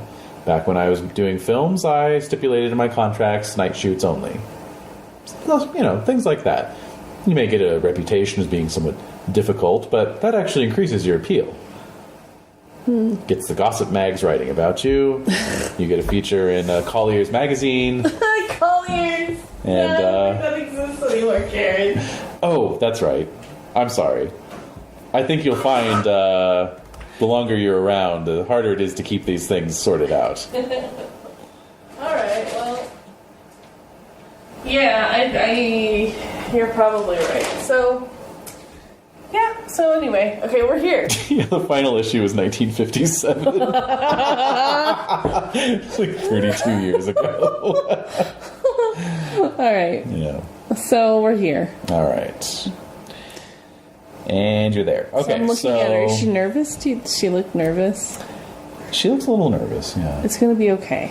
All right. So I put her... and you could... I give her my arm. All right. Yeah. So you get out of the caddy. Christian has come over to kind of... And then he sees you and he's like, hi there, Aaron. Hi. And he's kind of looking at Karen. He's like, hello. So, Does she acknowledge him? Or? she's like, good evening. So I bring her into the... What is it called? Like a Taste of LA. Taste of LA. Alright. You get to taste all of LA. Ew. So, No, I don't want to. no. So yeah, you walk in. It's only like 11 at this point. So there's music blaring out from some live band up on the stage. And the venue is pretty well attended. There's a lot of people. Oh, wow, okay. A lot of people there. And, a few eyes look over at you as you come in, and then all of a sudden, Salvador is right up next to you. Oh, shit. Hello. I decided he's got a Ricardo Montalban. Yeah. Hello, Mr. Evans. Hi, Salvador. I'd like you to meet Karen. I know exactly who you've come with. Please, follow me. Oh, shit. So we go. All right. So he leads you around the back of the dance floor area to a curtained booth. And you all slide in. And Crispus is there. And then another fellow who we've kind of seen in Salvador's general vicinity. I believe you know Mr. Atix. Is that Crispus? Yes. This is my associate, Jesus Ramirez. Hello. Mr. Evans, I have Mr. Atix told me about your conversation. Yes. And I'm greatly concerned. Me too. I am concerned for Miss Anatos. I am concerned for you. And now that you are here, I am concerned for us. I can leave. Miss Anatos has been placed on the red list. This is a list that is published by the running dogs of the Camarilla. She has been targeted for elimination. So what's Karen thinking about all this? If she wasn't already pale, she'd be getting pale. Okay. She's just listening raptly. Uh-huh. I support your objections to this decision. It is manifestly unfair. Miss Anatos, I wish to tender my apologies. You have been a resident of our fair city for many years now, and no one has attempted to contact you. That is unforgivable. We felt that perhaps you were happier in the world that you had made for yourself. I hope you understand. I'm kind of like, I'm really trying to hold back my scoffing about this. But you must keep in mind that we are a free conglomeration of Kindred. We do not subscribe to any overarching authority figure. And therefore, there was nobody to advocate for introducing you to our community. However, because you are a public figure in the media, you have drawn attention to yourself, and that has unfortunately made you a target. I fear that police raid on your house was perhaps the first of many attempts on your existence. What does she say?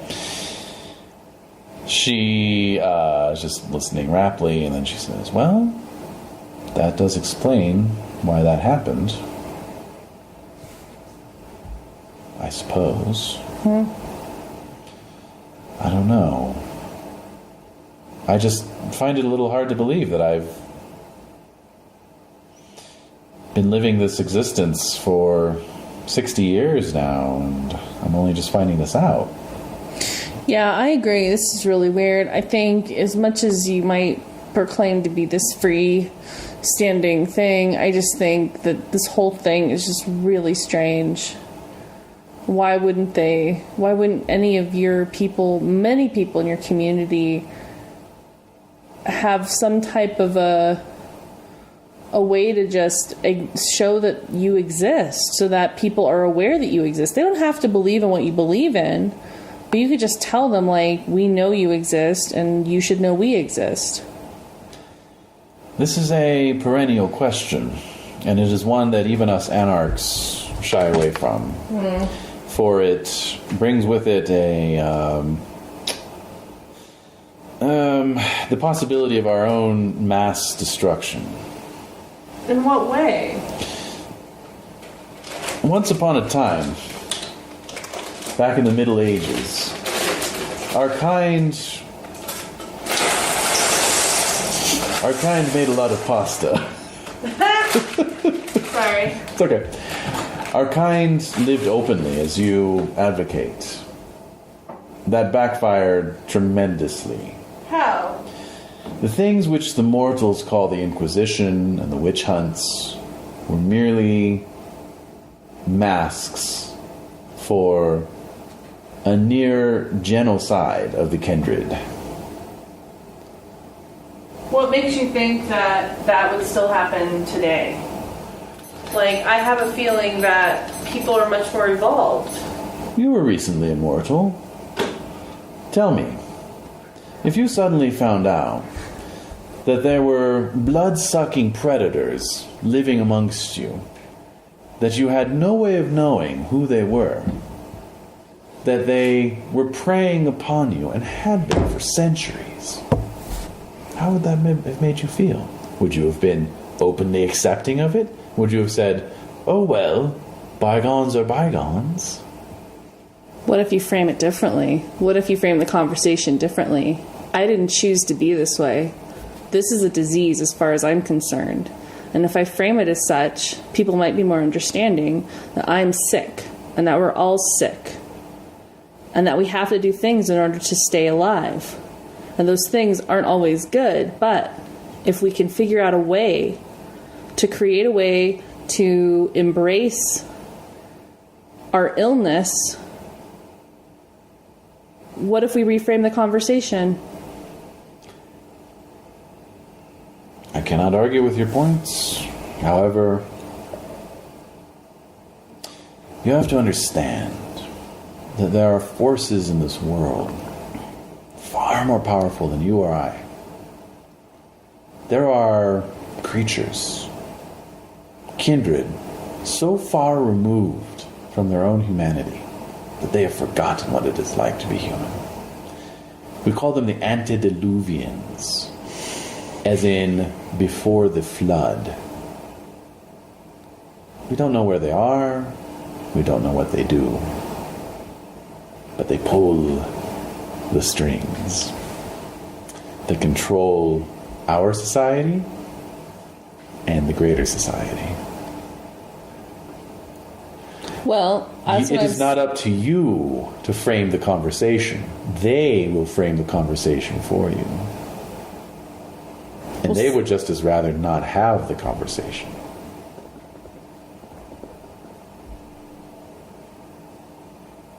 I think this conversation is going to happen whether they like it or not. And if that means the end of me, I have nothing to live for anyway. You are a true anarch. I like your gumption. I like your spirit. Gumption. I like your cojones. Oh. Well, not in that way. Although sometimes. But not for a while now. It's been a while. It's been a while. Let me just say. Anyway.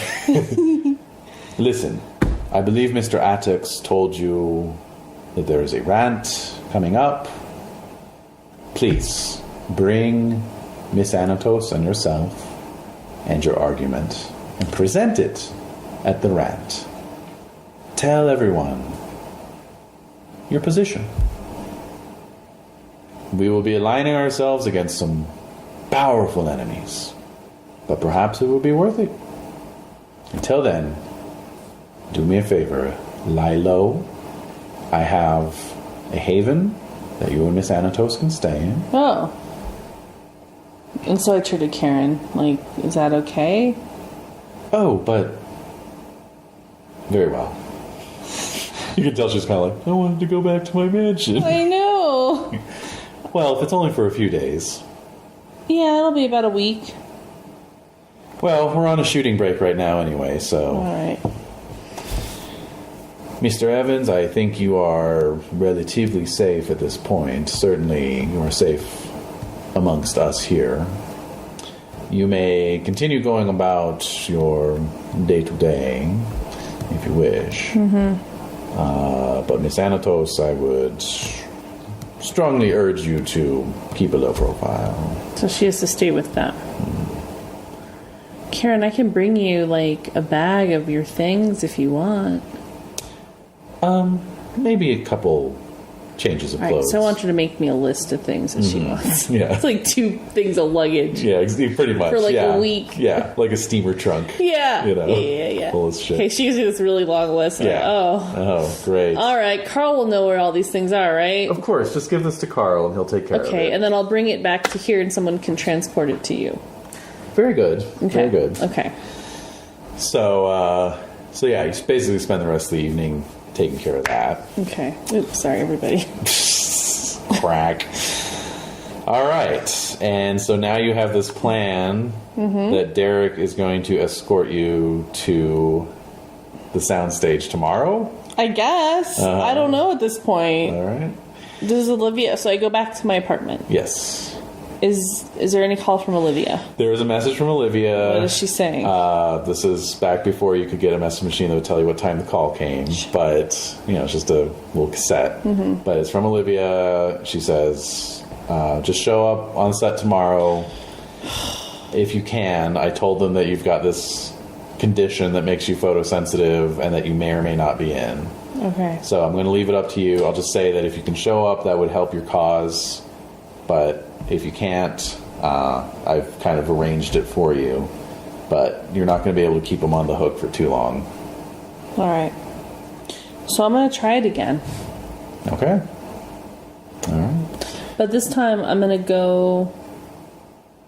get a bigger umbrella.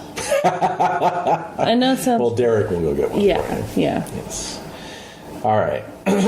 So... But I'm in a stupor. Like you said, I was in the stupor. Yeah. So what's that all about? Well, it's because you're not meant to be up during the day. Okay. So you have to, like... I have to figure You out... have to battle your way to wakefulness, basically. Okay. Because that did not go well. Yes. No, it really spiraled out of control. What time is it by the time I get home? We'll say like maybe an hour before sunup. Oh, God. Mm-hmm. I've been up all night. Well, yeah, of course. That's normal. So how am I going to do this? I mean, they don't even have a script for me, probably. Probably not. They'd have to write you in. I'm going to go anyway. I'm going to try to go anyway. I'm trying this again. Okay. Now, the thing is that if you stay awake... Mm-hmm. Yeah, I'm gonna. He's not gonna. He doesn't have to like try and slap you awake. Right. No, I'm gonna stay awake. So you're just gonna make your humanity roll this time. Okay. So it's 7 dice. Difficulty 8 or whatever your humanity is. I think it's 7. Right? Mm-hmm. Yep. Mm-hmm. Difficulty 8.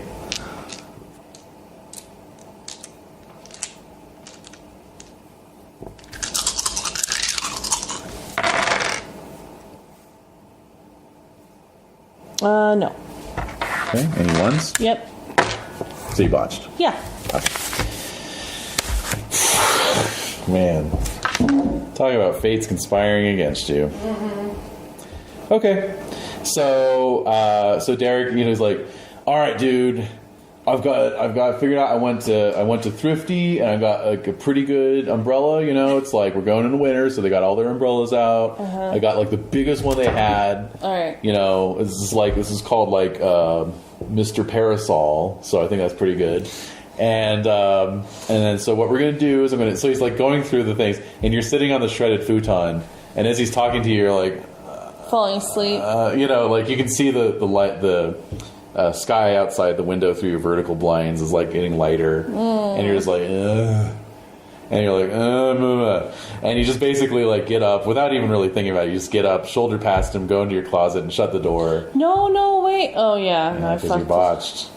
So it says a botch. So okay, so I can tell. Can I say one thing? Of course. Call Olivia and tell her I'm too sick to go. All right. So he kind of like drops the parasol down at his side and is like, all right. We got to start earlier. All right, man. Call Olivia. Okay. And then just pass out. Yeah.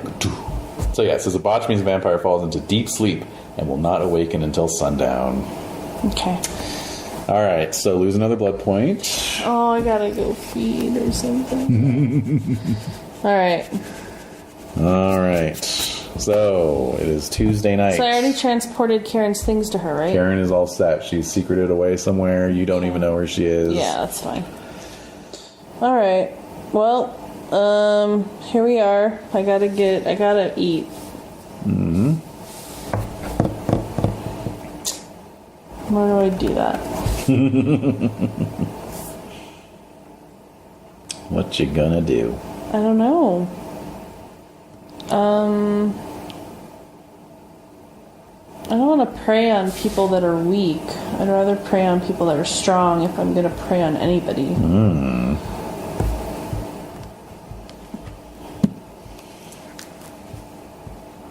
Doom, doom, doom. Think about it. So you're living in Encino. So you're very close to a whole bunch of population centers. Well, I guess I could just go to a club and pick up somebody and... Mm-hmm. But then I saw what Karen did was licking the wound after she made it. Yep. But then there were people who willingly wanted to get their blood sucked. True. But I don't know where those places are. Right. Can I call up the Taste of LA? Do they have a phone? They're not listed, no. Alright, so I'm gonna, I guess I'll go back there and go to Alexis and be like, are there clubs of people who want to get their blood sucked? Because that would seem pretty easy for me. So I won't do that. No, okay. Because I bet she's just going to scoff at me. Yeah, get the hell out. You get the hell out! Right here. Let's see. Well,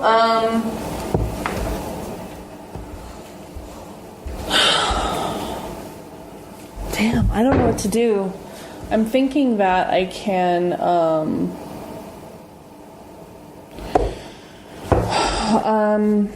basically pause. Oh. Sorry. Okay. So, still trying to figure out. No, I don't want to call Alexis and be like, Mommy, how do I eat blood? That's dumb. Right. How do I eat blood? I have a blood burger. But I need to feed, so... Oh, I'm going to go to my coyote friend. Ah, coyote friend, yes. I'm going to find him, Okay. summon him. Yep. He appears very shortly after you step out onto the sidewalk. It's as if he's watching you from the shadows. So I'm going to look at him. I'm going to say, help me find something to eat. Okay.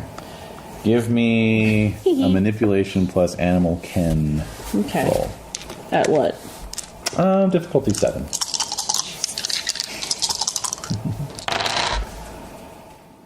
Two. Great. All right. He seems to God. understand, and he lopes off into the darkness. I follow him. Oh, okay. Well, I mean, I want him to help me. I don't want him to bring me something. Oh, okay. I said, help me find something to eat. Find something to eat. Okay. So he lopes off into the darkness, and you follow him. And, let's see here.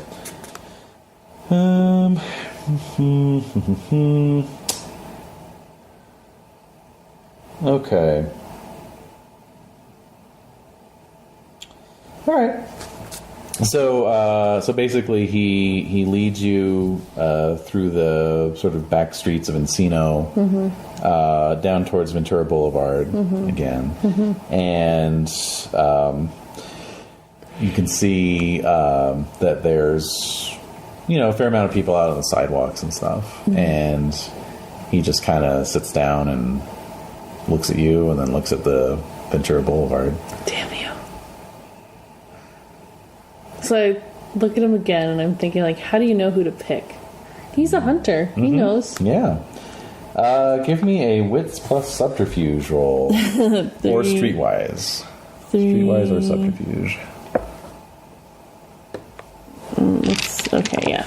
6. Okay. Out of what? Let's make this difficulty 6.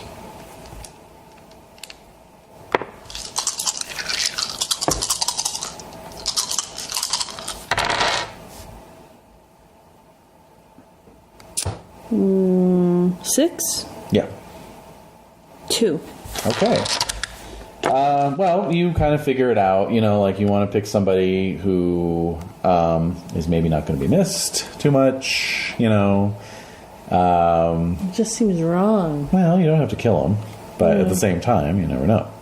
So, you see a prostitute No. walking the sidewalk. I don't like that. I don't like that. Well, you can give me, let's see, how about wits plus animal ken? Okay. At what? Difficulty 7. Do you realize why I don't like that idea? I do. I just think that's so stereotypical, and I want to do something different. Of course. It's up to you. What is it again? 7. All right. I made 1 success at an 8. All right. You see a raccoon rooting through a dumpster. Is this because this is what the world's saying? Yes. Well, here's the thing. I'm just saying, you can go after anyone you want, but what these roles represent is you picking out a suitable target, i.e. somebody that you can basically accost who nobody's going to care about. Right. You go and accost a police officer. I'm not going to accost a police officer. Or some suburbanite. No. And they will possibly, rat you out or get you into trouble, Do you think, I mean, this is tough. Uh-huh. A raccoon. I'm not going to eat a raccoon because the cat didn't go very well. Yeah, wasn't very tasty. No. And I'm really, really hungry.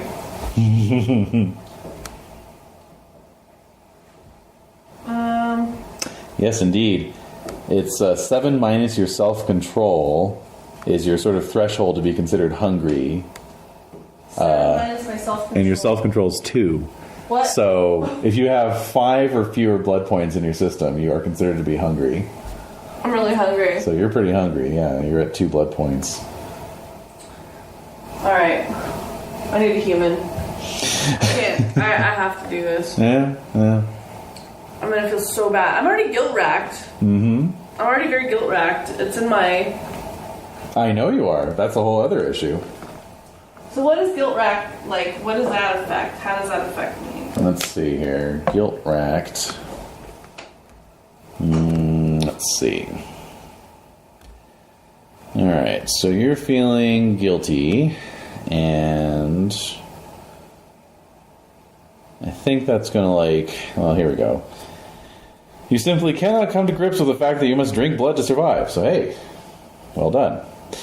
You suffer horrible guilt over each time you feed. Roll conscience, difficulty 7, or else frenzy every time you feed.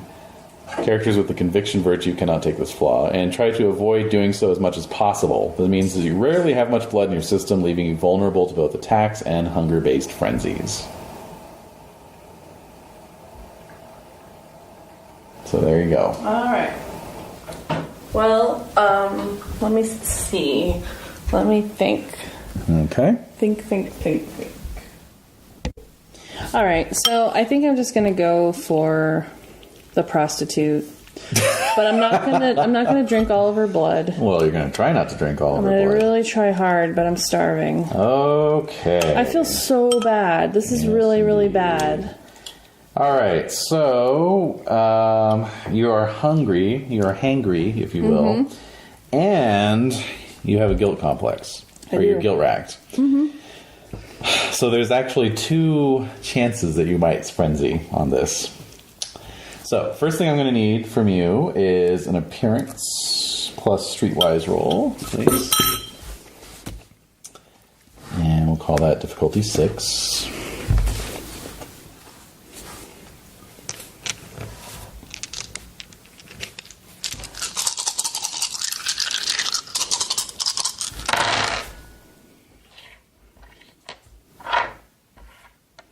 Four. All right, so you managed to attract her attention and get her guard down, good-looking. of course, And charming. and get her guard down enough that she kind of comes in off the main boulevard and is talking to you in a little alcove area. It's like kind of a abandoned storefront with an old awning stained with algae and mold and sun bleaching. And so there's no lights in that area, so it's dark enough, and it's around the corner, All right, so you move in, sink your fangs into her neck. I'm not like super strong, am I? I don't know, what's your strength? 3. Oh yeah, you're pretty strong. Average is 2. Oh, okay. Yeah, so you work out. I lift. You lift. So yeah, you pull her in. You bite down. She very quickly stops resisting. And Why? Because it feels just as good for her as it does does for it? you. Mm-hmm. Oh. It has a soporific effect. Oh shit! That's even. Well, then why am I so guilty? So, first we'll need a self-control roll. Oh no! No! Out of what? Just 7. in general. Yep. Oh, 10! 10 and 7. Wow. Okay. So. Oh, thank God. So your I hangriness. lucked out so bad. Your hangriness is controlled, but Okay. we now need a conscience roll, Okay. and that's difficulty 7 as well.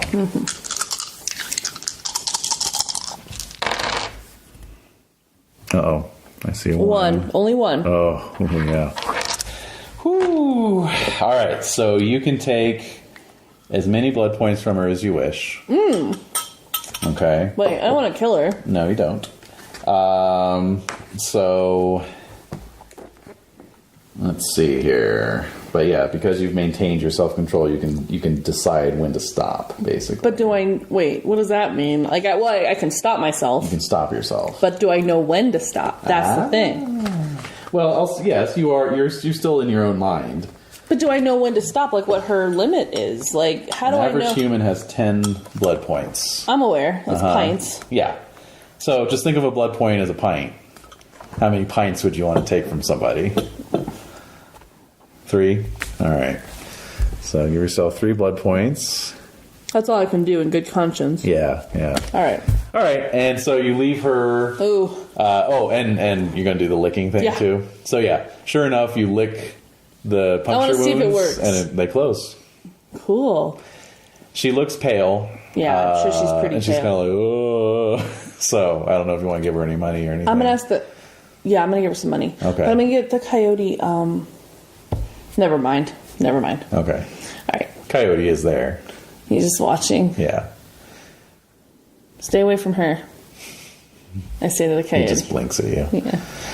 So you put some money into her hand, and she sort of weaves her way off down the sidewalk. I think she would faint. faint. Well, she's sort of putting her hand against the wall. Yeah. She's very tough. Okay. You know. Well. She's tough, but she's looking for a place to go lie down, basically. So, yeah, but she's bracing her hand against the brick of the storefront as she kind of stumbles down the sidewalk. Well, that didn't go too badly. I think. Just traumatize this person for the rest of her life. It's all right. I'm going to find another one. Oh, yeah? Okay. I'm going to try my luck again. All right. How do you want to go about it? Well, same thing what I just did. Wits plus streetwise? Mm-hmm. Okay.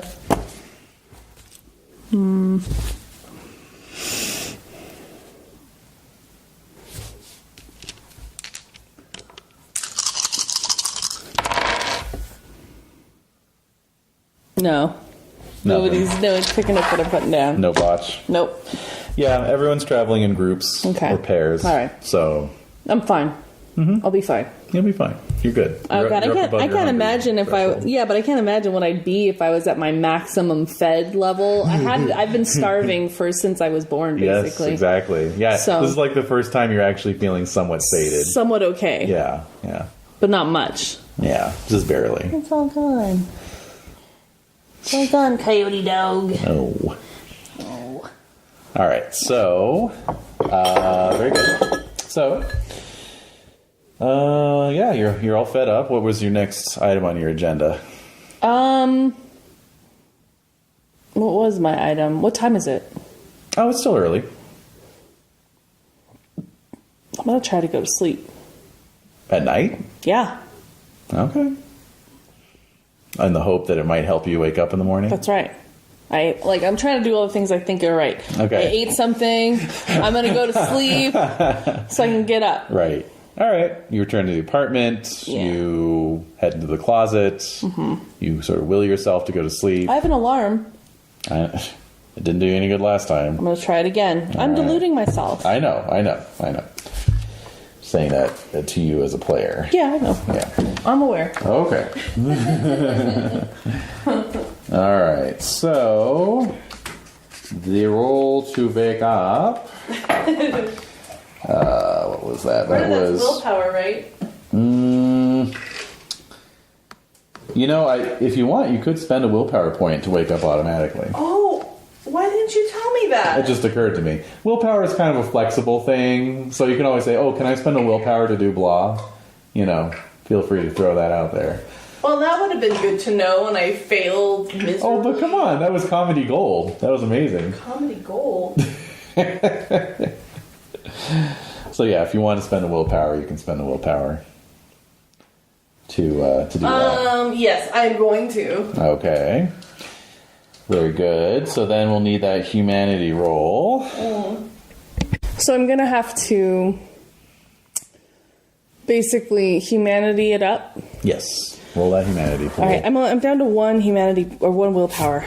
Yeah. Okay. Oh, you shouldn't be erasing. Just use those boxes to mark it off. Because that's your maximum willpower. All right. Can I increase my willpower ever? Yeah. Remember, it costs you your current rating to increase it by 1 point. Okay. And you do get willpower back. You didn't give it back to me during the session. I know. From last time. I know. I put it there. I put it there. All right. Okay, So, humanity yep. is 7. 7.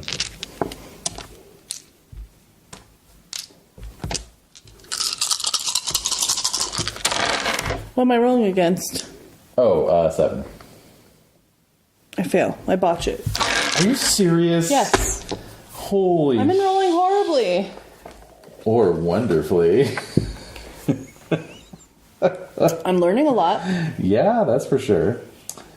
All right. How do I put this? All right. So no, you botched it. So you basically Sleep through you again. just sleep through the day. Yeah. I wake up. I'm like, I get hopeful. fuck. I'm like, but I don't know until I go out. I'm like, yeah, I'm ready. Yeah. Derek, let's go. Yeah, and like then you see your digital clock and it says 6:15. You're like, yes, Yeah, I did it. yeah. You know, and then you're like, wait a minute, I already woke up at 6:15. Oh, it says 6:15 p.m. shit. So I come out of the closet, all all sad. Yeah. Like shit. Lose a blood point, please. What? Sweet. All right. I don't like my life right now. This does feel like a disease. Yeah, there's It's an illness. a certain allegorical element here at play. All right, well, you'll be happy to know that your 1 week anniversary of being a vampire, so Happy anniversary. what a week it's been. All right, so plans for the evening. I gotta build up my blood points. Okay. I'm gonna go back to Taste of LA. Okay. Actually, no. Is Olivia called? No. I'm gonna call her. Okay. Phone rings, a dozen times, goes to answering Yeah. service. Olivia, you said you were gonna think about this, and I haven't heard from you. I know that's really rich for me to say that, but I just want you to know I'm still serious, and I have not been well. This has only been only dealing with this for a week, so I really don't know what my limits are. So hopefully, please call me back. Bye. Okay, is Derek there? How are you doing, dude? I'm doing all right. Yeah. Yep. I'm sorry about the job situation right now. Just getting out there and pounding the pavement, Yeah, but I mean, like, I basically gave you a job, and now I can't even get my ass to work. Like, It's all right, bro. You said it yourself. You're sick. oh, you were listening to my phone conversation with Olivia? Well, all right. I would say He was the first one you ran that theory by, too. right. Yeah. Right, that's true. Yeah. So, I mean, I'm going to go to this club. I think you'd really dig it, but it's for vampires only. It's for vampires only. Oh. And I think you would, but I think you'd get in. You'd be really like it, but anyway, that's where I'm going to be. All right. Well, take it easy, bro.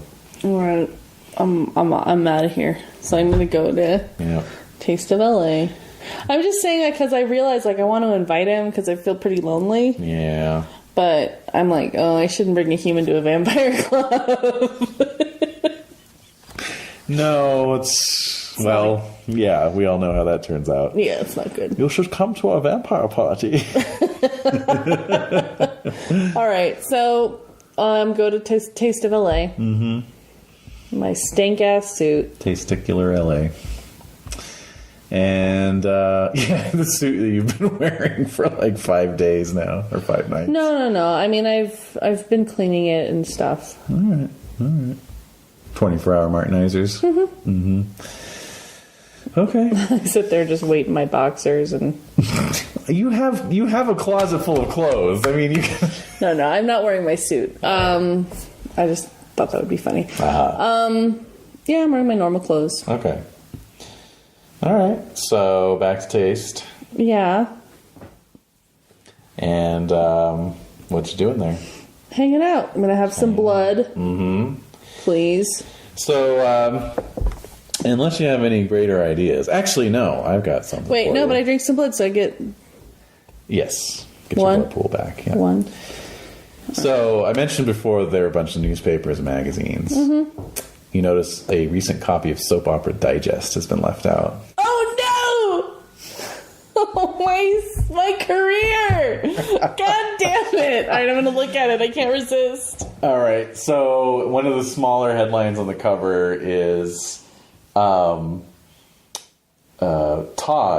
missing or dead. An invitation to love. All right, I'm gonna call Olivia. I'm gonna go to the payphone, and then I'm gonna call her up.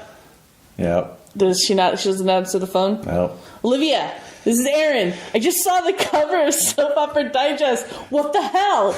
I need to get back on that show. We need to move on this, right away. I hope you're okay. Bye. Click. All right. So I'm just Do you want to read the article? Yes. So apparently, yes, on Monday's show, it was revealed that Todd, disappeared on a snowmobiling trip up in the mountains. No.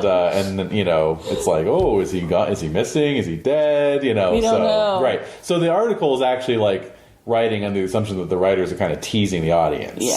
Because everyone loves Todd. Right, exactly. He was just introduced a couple months ago. They're not going to write him off the show right away. So obviously the tone of the article is kind of is he dead? Wink, wink, kind of thing. Yeah. So obviously you have been written off the show temporarily. But not in an intractable way or irrevocable way. Okay. But I would like to hear from Olivia because I'm sure she had a part to play in that. Indeed. Oh, shit. I hope she's okay. Uh-huh. No, don't say it like that. Oh, my God. All right. Mm-hmm. So, now that you've kind of got a little pattern going on here. Which I don't like. No. I don't like my life. It's not great. Thanks, Karen. Why am I trying to save her again? I don't know. I'm thinking all these things. Because you're strangely bound to her. As I'm drinking my mug of lukewarm blood. Yeah. I'm thinking I need to get I need some more human blood. I need human blood. I need some some fresh blood. Mm-hmm. Yeah. Yeah, now that you've had the good stuff, this Taste of LA stuff is not great. Yeah. Not great. So, but yeah, let's see here. Anyway, but now that you've got a little bit of a pattern, a routine, routine, yeah. The rant is in 4 days. Okay. The shooting week is over. Mm-hmm. So unless there was anything else you wanted to do, I can't think of anything else. I'm thinking you're just kind of waiting to hear back from Olivia. And I want to maybe feed again, but I'm feeling weird about it. I don't like it. Yeah. But it was really easy to do. That's what's freaking me out too. Yeah. Do you want to talk to anybody about it, or? Yeah. Is Crispus around? No. Yes, he is actually. Oh, okay. I want an update on Karen. How's Karen doing? She's doing fine. Okay. You've got her at one of Salvador's havens. Good. Well, that's good. I'm not sure why I'm trying to save her anyway, but... So here we go. First drink of another vampire's blood. The drinker begins to experience intermittent but strong feelings about the vampire. She may dream of him or find herself coincidentally frequenting places where he might show up. There is no mechanical effect at the stage, but it should be role-played. All childhood have this level of bond towards their sires, for the embrace itself forces one to drink. And that. So did I don't know if I played that pretty good. Oh, you're right on target. All right. So, okay. You're good. Anyway. Yeah. So yeah, you're concerned about her even though you don't know why. I don't care. Yeah. So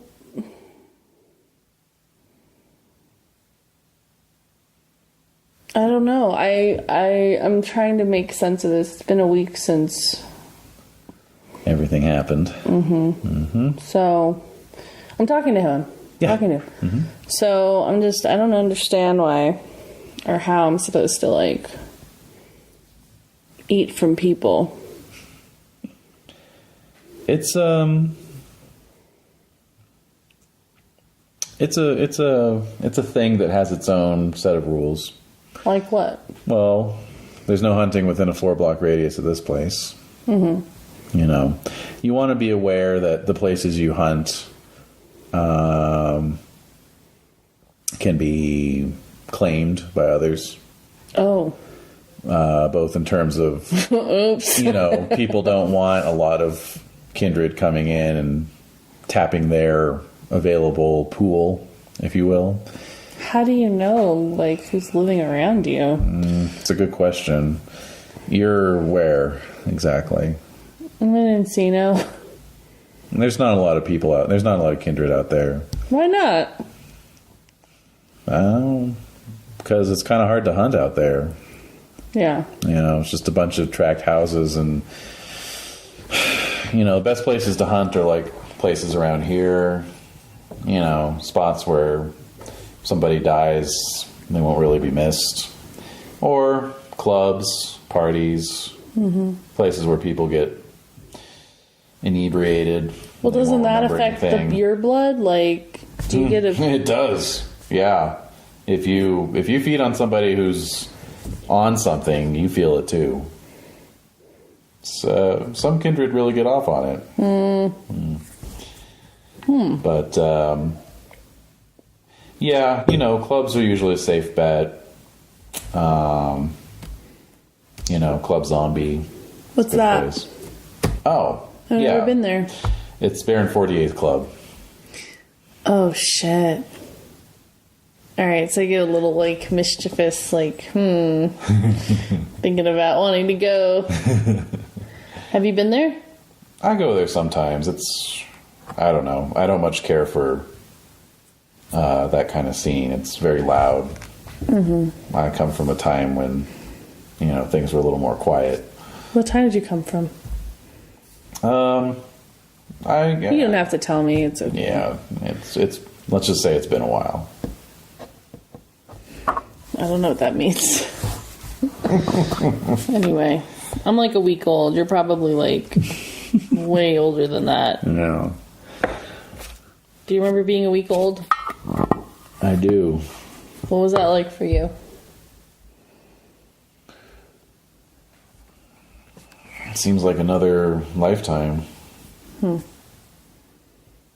you've managed to stay alive this whole time. That I have. Well, anyways. Well, what do you feed on? Or is that rude? Should I not ask people that? No, that's okay. I mostly get my blood from what they call blood dolls.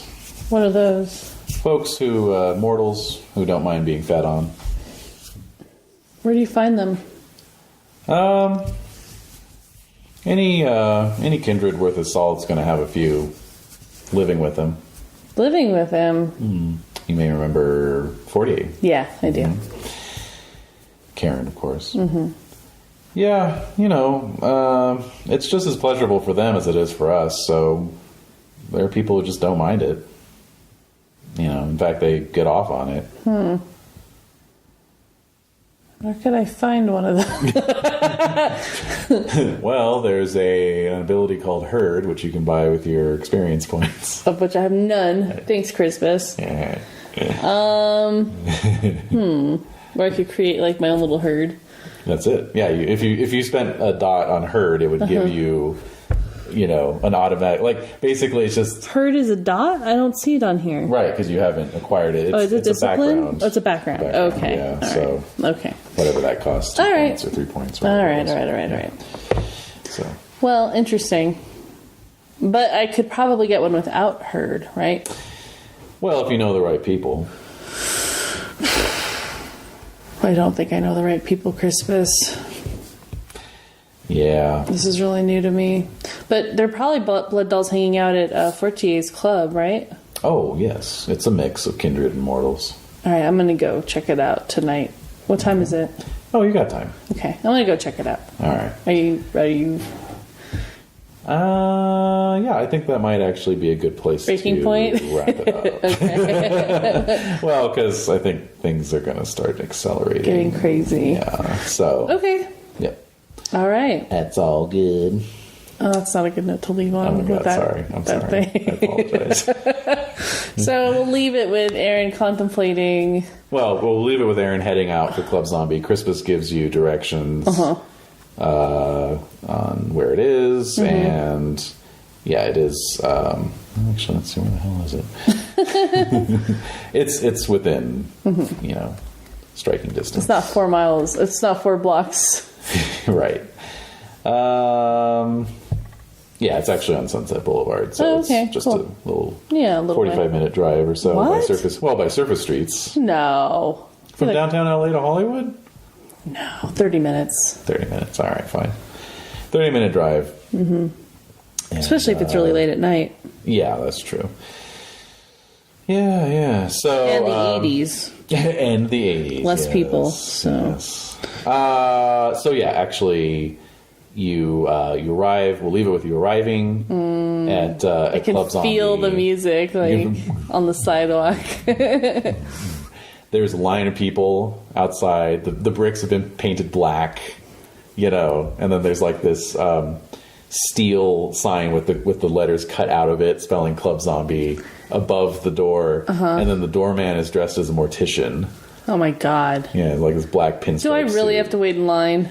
As you're kind of standing there, he's looking at you, and he motions you over. Oh, shit. And then he's got a little podium next to him, and from the shelf he takes a little stamp. So give me your hand. Stamps your hand with like a skull and crossbones stamp, and then he lifts the velvet rope and motions you in. Cool. Yeah. Oh, nice. And so you walk in, and it's like, you walk in out onto this, kind of iron catwalk that looks down onto the dance floor, and it's a club. The music is just like practically blowing the speakers out. There's a bar along a whole wall with like a mirrored background and lights and everything, and then the place is just packed with people dancing. So we'll leave it off there. All right. Cool. Yep. We'll call this session Free Fallin. Yep.